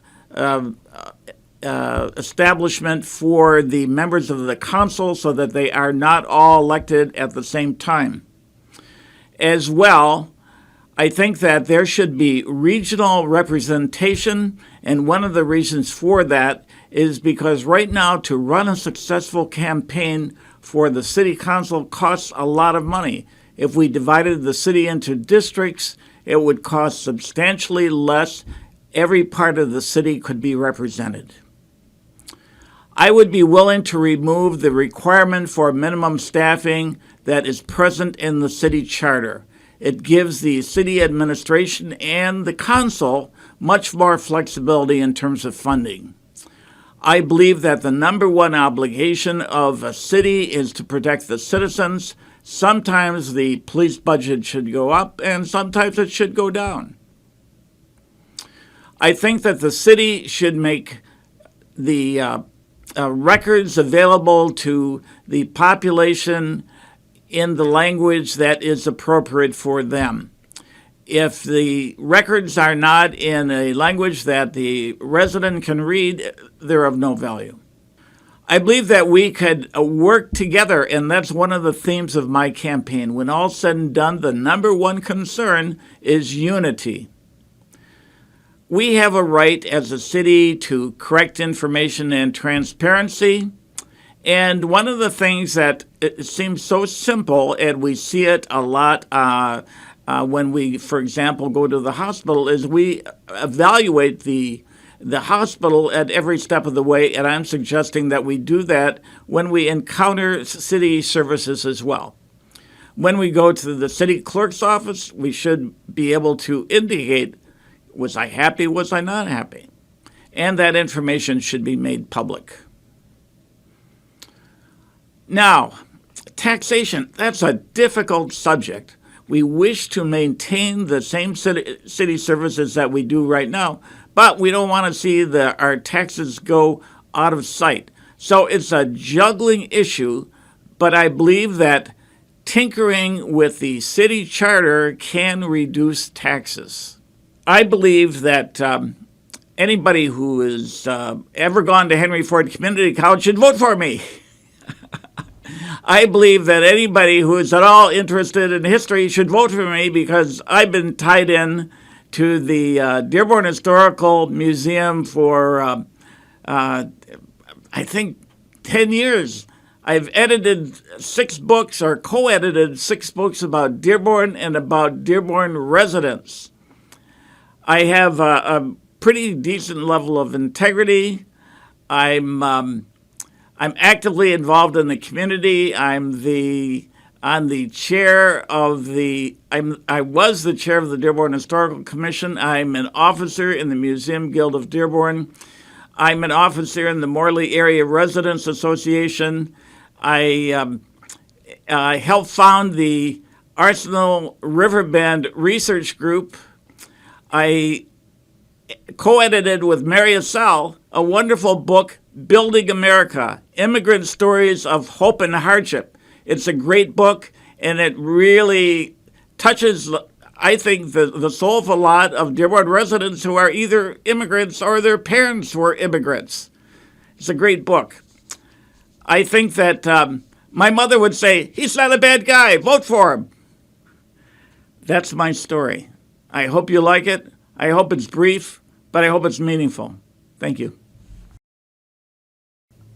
Hello, I am Mark Doughty. I am running for city charter for the city of Dearborn. I am a lifelong resident of the city of Dearborn for 57 years, and I am running to make a change for the city of Dearborn's charter. Today's first question is whether or not I would support term limits and what would be the changes that would be happening for the executive branch for the mayor and council. Some of the changes that need to be taken place is that we have to look at what happens when the mayor is gone for an extended period of time. Same thing, what would happen if there is a vacancy in the city clerk's office, and then what would also happen, who would take over during their absences. So is it the chief of staff, how long does he have before the clause takes over? Is it 60 days? Is it 90 days? Is it 2 weeks? So all that stuff needs to be taken a look at and changed. I am a supporter of the term limits. I believe that they should take place, but not a 4-year or an 8-year plan, probably into a 12-year existence. You have 12 years, you should be able to get all of your agenda done in that time frame. And then you should be out for a period of time, and then after that period of time, maybe 8 years, you can run again for either another position in the city or the same position that you had before. In the current charter, we are bound by minimum staffings for the fire and police department. I am a supporter of the police and fire department, and this is something that I wish that we could not have to be discussed, but in this day, we have to look at all of the things, including what is it's going to cost to the taxpayers of the city of Dearborn. So right now, once we open up the charter, the minimum staffing requirement is gone. So then we have to look at what is going to be to fill the best needs for the citizens of Dearborn. Is it going to be a strong police force, a strong fire force? I am a supporter of both of those divisions, and I believe that with a little bit of thought, we can make this city work for all of its citizens over the next 8 to 12 years until they review the charter again. I believe that all the citizens, whether or not they're Arabic, English speaking, or speak Spanish, should be able to understand what the city's records are. They should be made available to them with a simple request to the clerk's office. So if you need to have something written out to you that is interpreted in Arabic or in Spanish or in Portuguese or in French, it should be something that the city is willing to do so that you can participate in the city and make your life better and make the citizens' life better. So I do agree that we should be making all of that available to the citizens of Dearborn. Yes, all citizens deserve a right to know what's going on in their city government. I believe that we can put language into the charter that's going to open it up and make every bit of our policies open to all citizens. So if it's translating something or if it's making it available in a language or in a written form that you can see, that's fine. I also believe that all of the council actions, whether or not they're broadcast or what they're approved or not approved, should be made available. Once the council meeting is over, if you don't know that what was approved on, it should be made available and put out into a publication that we can all see. So the question is should we raise our taxes flat one time from 15 mils to 20 mils and then give the council and the mayor the ability to work with those numbers as they see fit? I'm not a person that would like to raise your taxes. I would like to, if my taxes are going to be raised, I'd like to be voting on what they're being raised for. They're going to be 1 mil for the recreation department, 1 mil for the library, or 2 mils for the police and fire. It's something that I should feel that I should vote for instead of giving an open checkbook to the mayor and to the council with 5 mils there to decide what they want. Because as you know and I know, I want to know what my money is going and what it's best served for. Hey, my name is Mark Doughty, and I'm running for city charter. I'm a lifelong resident for the city of Dearborn. I have given back to the city through Dearborn Baseball. I am the president of Dearborn Baseball, so I take care of all of the kids' needs for both baseball and softball in the city of Dearborn, as we run a nonprofit through the city rec department to take care of that. So I feel like I'm giving back to the citizens through the younger citizens, but now it's time to get back to the older citizens and all of the neighbors that I've lived with for 57 years. I also have been married for 32 years to my wife, Diane. We have 2 kids, Adam and Ashlyn, both products of the Dearborn Public Schools. And they both are leading successful lives right now at post-graduation. I have worked with the Archdiocese of Detroit on the closings and clusterings of the churches here, both in the city of Dearborn and in the city of Detroit.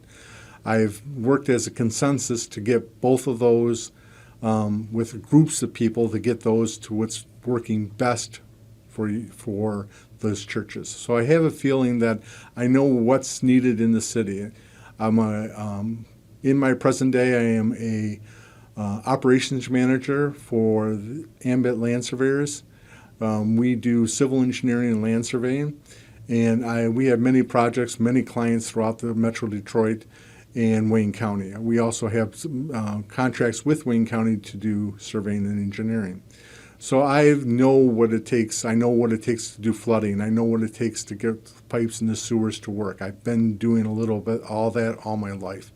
So I have a wide knowledge of all of these life tests. So that is the best way to put it. So I have a little bit of experience in everything, from youth sports to engineering to sewers.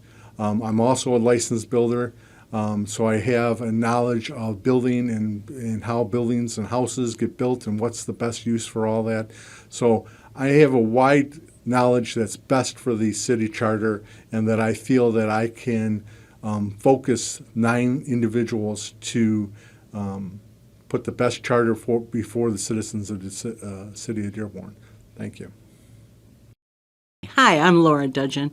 I'm running for the Dearborn City Charter Commission. And there's a few things I'd like to discuss with you about where I stand on different issues. Now,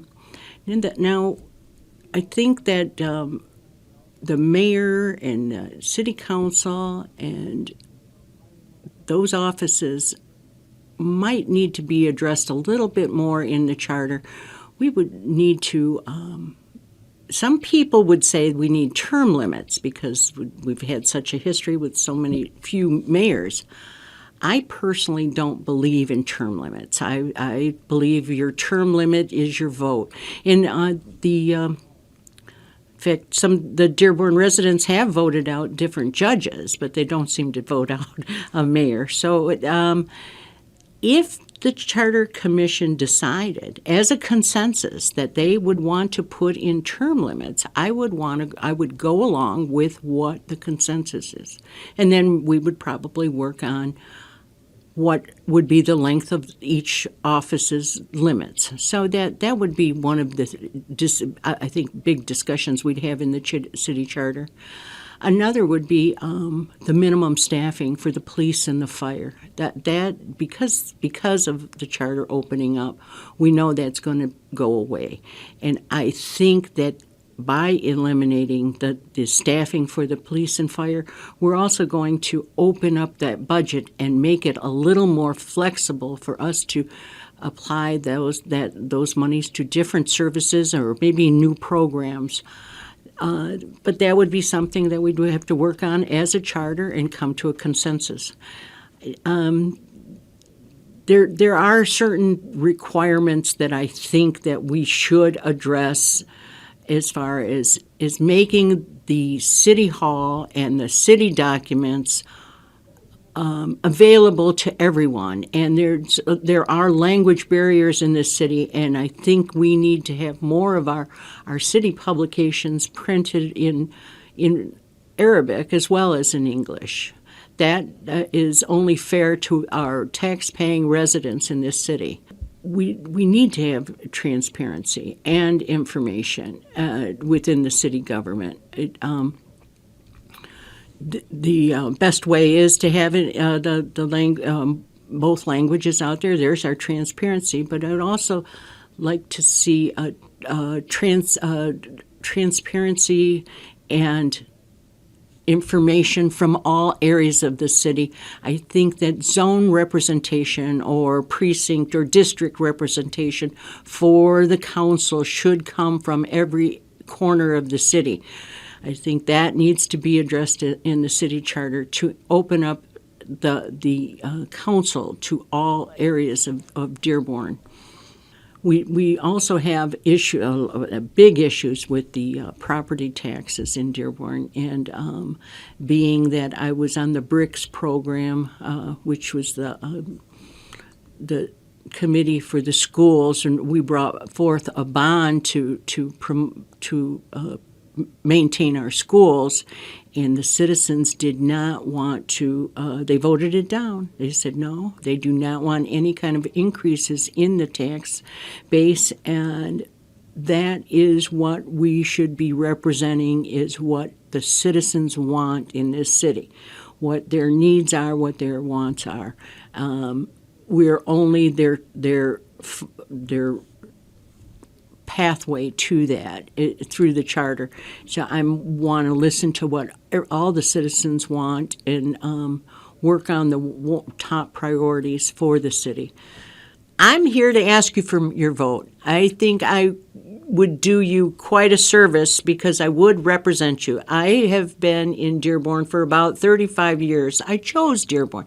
I chose Dearborn because of the schools, the pools, the parks, the museums, the recreation. It was a great place to raise a young son, and I'm just thankful to be here, and I want to keep that vibrant Dearborn alive, and also carry it into the future. With the ever-changing climate, we need to address a green Dearborn, and that's what my biggest concern is the air, the water, and the land, and the quality, and to make sure that we make Dearborn sustainable through the future. We need to address the infrastructure, look at the amount of cement, and offer better rain gardens, clean energy sources. There's so much growth that Dearborn can do while maintaining their strong roots, and I want to be part of that. And I hope that you put my name on your ballot for Dearborn City Charter. Thank you. 3 candidates couldn't make it to the studio due to an emergency. We received their answers, and we will start with Sam Hamadi for Dearborn City Charter. In regards to the first question, he said, "Let's ensure the chartered language states having competent, responsive, and effective individuals filling elected and administrative positions is critical to the success of any local government. And the charter plays a big role in this, as well as ensuring the people surrounding the mayor are not immune from breaking the law by turning a blind eye. If the local government runs efficiently, effectively, it is viewed in a positive light. Each elected and appointed public employee has a duty to uphold a legal or ethical relationship of trust with the citizens is imperative. A word of warning should be mentioned here. A form of government should never be changed in response to the desire, action, or inaction of a particular person. Today you may have a bad, ineffective mayor, but future mayors may be more effective than the current one, so changing a form of government is a short-term solution. I would like to change the recall language of elected officials. In regards to term limits, I am for term limits. A great deal of time needs to be spent studying the effectiveness of 2, 3, or 4-year terms in elected officials to ensure you have an effective government. In regards to the second question, in 2011, then-Governor Rick Snyder signed Bill 133, which makes it a home rule. Minimum staffing requirements for city employees prohibit. By opening the charter for review, these provisions will go away unless council votes against putting the charter up for voters' approval. If the charter commission members cannot agree on path, then the charter remains the same, so ensuring the right 9 are elected is very critical to any chance of charter revision. I don't see the police budget expanding beyond where it is currently. Having said that, Dearborn is a city surrounded by crime, riddled cities. It is very important you do not defund the police department. Instead, you make staffing more efficient, ensuring the public safety remains intact. Lastly, I would not support any tax increases. In regards to number 3, absolutely, I will work alongside other Charter Commission members to ensure all government documents are translated. I will also work to make it mandatory for the City of Dearborn to hire Arabic translators and/or employ Arabic-speaking staff for each department. I spent 3 years on the ground in City Hall seeing firsthand how our residents were being treated. Let me tell you, it wasn't pretty at all. For example, on the March board review where residents come in to apply for a reduction of unfair tax assessments, I witnessed firsthand the lack of care this administration had for non-English speaking residents. What I saw violated the civil rights of our residents. How can you conduct a review of someone's assessment if that person does not understand the process or cannot defend their position in language they speak? I fought with Chief of Staff and the Assessor's Office to change that policy. My work helped bring on some of the changes you now see for non-English speaking residents. In regards to number 4, the process of governing is more legitimate when it incorporates democratic principles such as transparency, pluralism, and citizen involvement in decision-making, representation, and accountability. Civil society, the media, and the private sector have roles and responsibilities in addition to those of the government. Citizens lose confidence in a government that is unable to deliver basic services. Therefore, the degree to which a government is able to carry out its function at any level can often determine a municipality's ability to sustain democratic reforms and provide for the well-being of its citizens. The city charter is one of the most important documents within our city government. It acts as the constitution and rule book of how the city will be governed for the present and future. The provisions of the charter must be inclusive to all people. The language must be legally sound and compliant with all state and federal laws. For too long, the city government has operated wholly disconnected from the wishes of the citizens. I insist on a city government framework that encourages diversity, removing all barriers that suppress civics engagement. I will ensure that we have a system of checks and balances at all levels of government and ensure public safety is a priority for all residents. In regards to number 5, the short answer is no. Fiscal accountability must state now, or our city will become Flint, Detroit. In regards to number 6, hi, my name is Sam Hamadi, and I'm running for Dearborn City Charter Commission. I am a son to the most incredible parents, may God bless and always watch over them. A family man with 3 beautiful children, a resident, educated in the Dearborn Public Schools, as an experienced entrepreneur, owner of multiple business establishments in the Tri-County area, and a land developer with a demonstrated history of success working in the automotive oil gas industry. Most recently, during our nation's most trying times amid the COVID-19 pandemic, I served on the Dearborn Public Schools Parent Advisory Board for kids returning to school during the pandemic. I also served on the DPS Athletics Parent Committee for assessing safety protocols and guidelines, ensuring athletes remain engaged during COVID. As a developer, I navigated zoning boards and city management at all levels in multiple states. I would bring this strong knowledge in business and operations to the Charter Commission. For too long, the Dearborn city government has operated wholly disconnected from the wishes of the citizens. Most recently, I have been engaged in an activist role fighting for citizens-related issues and attending almost every council meeting, budgetary and non, and as a result, witnessing the lack of care for the public's disconnect in their elected leadership. I was impacted from what I have seen firsthand. The issues our citizens face on a day-to-day basis is unacceptable. Therefore, I have chosen this moment because the time is right. The city of Dearborn is historically a diverse town and should remain a various town host to Polish, Italian, Lebanese, Yemeni, and Iraqi immigrant community. It is this diversity that makes Dearborn so great, unique, and worth fighting for. And the next candidate who could not make it due to an emergency is Sharon Delmage, who was suffering from COVID-19, and we wish her a speedy recovery. In regards to number 1, the current language in the charter needs to be more clearly define the process of how to manage a situation should the mayor be unable to fully discharge the daily duties of the office, and to define who will be in charge of the day-to-day operations of the city. There is language now, but it needs to be more clearly defined so there is no room for interpretation and that the citizenry does not need to question who is in charge. I have thought about term limits and would be willing to explore them. Some say that the voting process itself isn't in fact term limits, but I certainly would be willing to listen to other points of view and also to look outside of Dearborn to see what other cities of similar size do and how it is working. In regards to number 2, the language in the charter needs to reflect current state and federal law as it relates to minimum staffing. As a supporter of public safety, I certainly want enough staff to manage the growth Dearborn has experienced. Staffing levels are a part of the collective bargaining process, and perhaps we need to review just who is doing the bargaining for the city. From what I have read, we have never reached the staffing levels that are in the bargaining agreement. As for the funding of these positions, I believe that the new administration should recommend a complete audit of each and every department for efficiency of operation. Obviously, the memory has to come from somewhere, and none of us want to see reduced services. In regards to number 3, as for different languages for information, yes, residents should be able to receive information in his or her language. Having said that, we may need to review how many different languages we have and at least try to present as much information as possible in as many languages as possible. I have the experience of working with interpreters, and there are so many languages and dialects that it is often difficult to get the right one. In regards to number 4, good government should be open, honest, and transparent. There should be no surprises. I served on the Dearborn Board of Education as a trustee for Dearborn Public Schools and Henry Ford College for 23 years. I insisted on openness, honesty, and transparency. That is how trust is developed and maintained between those in charge and the public.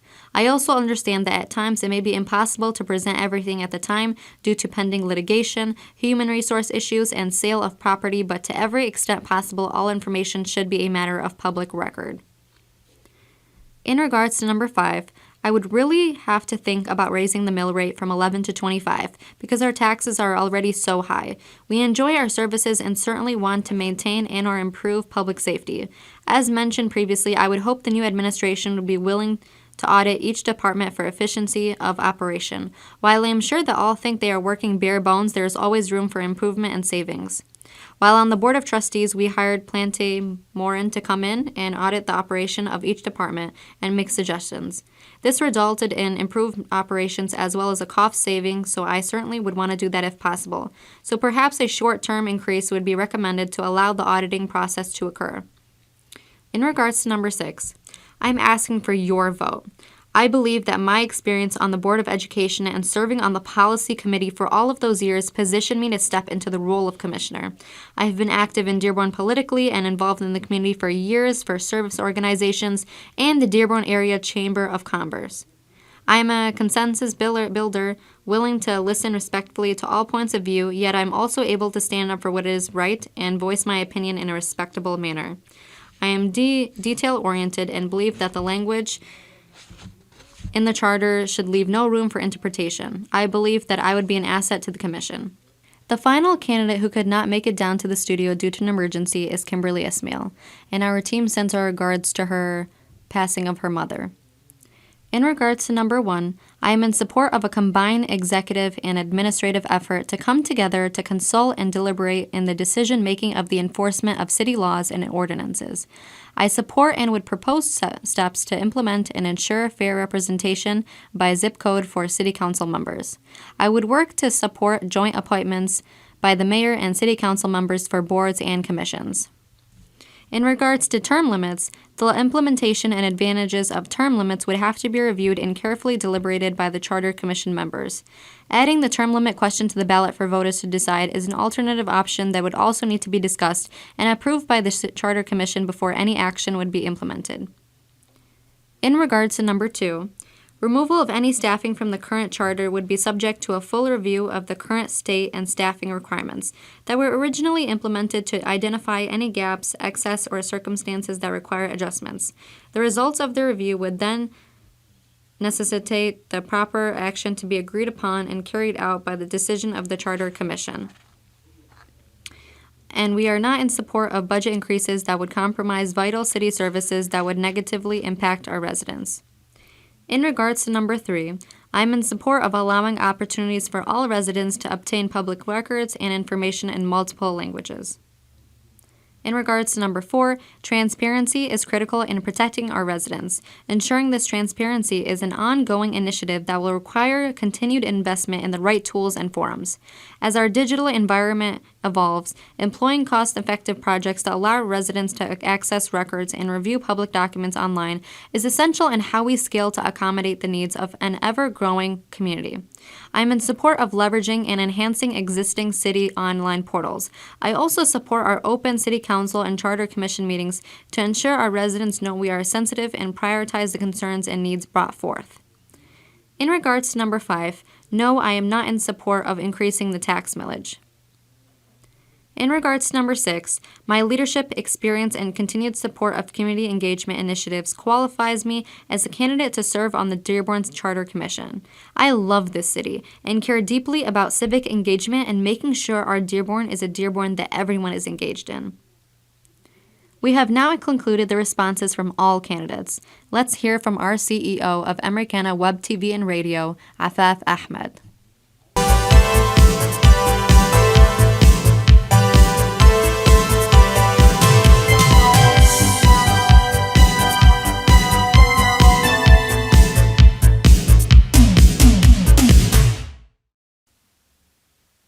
After listening to all the candidates, I wanted to clarify and make it clear that we did not send any questions to them in advance. They did not know what were the questions. They took the challenge and they accept, and we really appreciate for them to come or to send via email the answers. That's number 1. Number 2, we did not ask any one of them to submit any endorsements or request for endorsement, but since Americana has been established since many years and we never give any endorsement to anybody, this time I would really appreciate for all audience to listen to all these candidates, that they accept the challenge and to answer the questions and listen to their answers, because they truly did their best. And I believe that each candidate of them who came to this studio or who sent the answers did a very good job. And I really do support every of those candidates. I want to make sure and remind all the voters that for the city council, we have a total of 14 candidates. 13 did participate with us, and you have to elect only and vote for 7 candidates. For the city charter, we have 22 candidates, and only around probably 5 or 6 they responded, and we appreciate also their answers. And we have also Gary Warnchuk. So we have total of 20 candidates. So all these candidates, I really appreciate that they came to the studio or they sent the answers. I really support them all because all did a great job. And for the mayor race, I do vote for Gary Warnchuk because he really show a great support for the community. He always been there for the community, and he did not stop answering any of those questions or decline answering any question, and he was always there for the community. And those who are making false accusation and using the racist card against the Arab Americans, that's not true, because he always been there for the Arab Americans, and he did always support them, and also brought a lot of funds also to Dearborn. So we have to be fair, and we don't have to have the image or the look of the Arab American that we do step back the back of any person that they support us or being there for us. Also, in regard to the election in general, what's happening? I did reach out to one of our American fellow who specializes in politics, and I asked him, what do you think? And he lives in Dearborn. And I asked him, what do you think about the election in Dearborn this time? All what he said, he said something like make me like sad. He said, I think the city on all sides in each corner is so divided, racist, and fundamentally broken that we are swooping to our death like a hawk flying into the jaws of an alligator. He also said that, but the people are the ones who are the source of the doom. This is a democracy, and the fact you are unable to do the simplest of things in the city, to look past race, religion, and listen to proposals. That is why we are doomed. All of us, white, Arabs, and otherwise. Besides, if I ask him, do you think does Gary has a chance, or who gonna be, or Abdullah? He said, I do not know, but I know that the city already lost the election. And also he mentioned that we have allowed ourselves to become so racially divided, so motivated by greed, power, lust, tribalism, etc., that it doesn't matter what figure wins. The city has lost because look at who we have become. And also he said the people are corrupted now. And after the election, no matter who wins, they will blame the other. They will accuse them of behaving as a racial bloc. And instead of changing our ways, people will only become even worse in their desire to defeat the other. Also, he mentioned that he believed that Hamoud, if he wins, he likely to win. He said, I think Hamoud is likely to win, but it's possible that white turnout multiples is in bitterness towards his comments in the video. And I think he lost a lot more Arab votes than he thinks. They're referring to the video that it was at one of the mosques. And his plan is to make white hate him, so they move out in droves. His people believe an all Arab Dearborn will always be too crowdly or easily purchased to oppose him. And he mentioned also that 7-8% of the population is Latino, Asian, and Black. So whites are not the majority. In the end, pushing white people out will only diminish the city's wealth. Well, I'll make a statement right now. This is his opinion, one of the respected person, white person, our Arab fellows in Dearborn, and I do respect his statement. And I'm not going to disclose his name because we have the right, because we as media, we have the right to protect our sources. All I want to say is, yes, there is division very badly, and I'm not satisfied with the Arab American PACs with their endorsement. It's their opinion, whoever they want to endorse.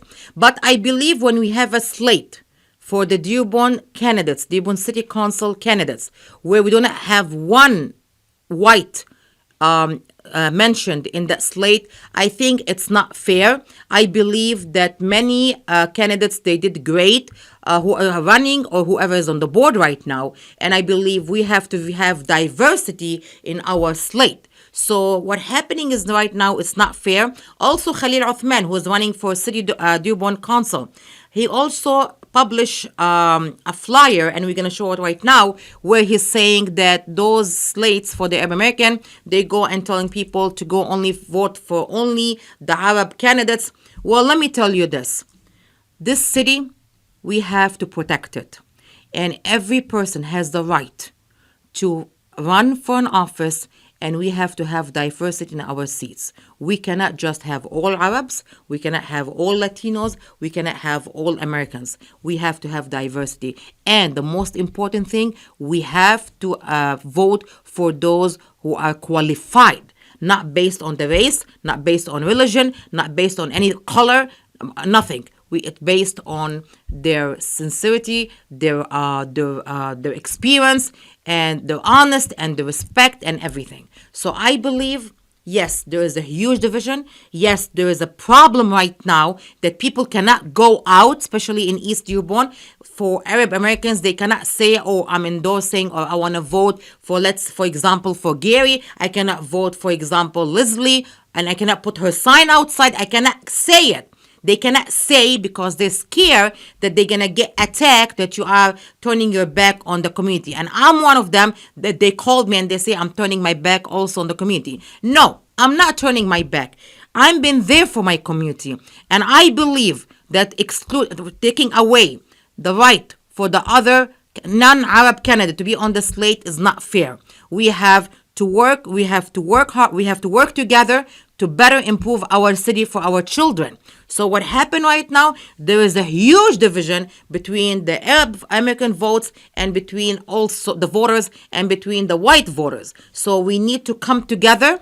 Those PACs, they need to come together to unite the community and not to divide it. Yes, the white voters are telling to each other to vote for the white. The Arab Americans are telling each other to vote for the Arabs. I'm asking the voters to come together, take all these names, listen to their programs, listen to their platform, and pick the right person. Ignore the race, ignore the color, ignore the religion, go after the qualification. And to me, I do endorse Gary as our next mayor because he proved that he is the best person to lead the city right now with the issues, serious issues we have in the city. I have a full respect for Hamoud. I'm not against him at all. He is our Dearborn star in Arab American, but I believe this position with the serious issues we're going through right now, we need a person like Gary with a long experience to take the lead and save the city.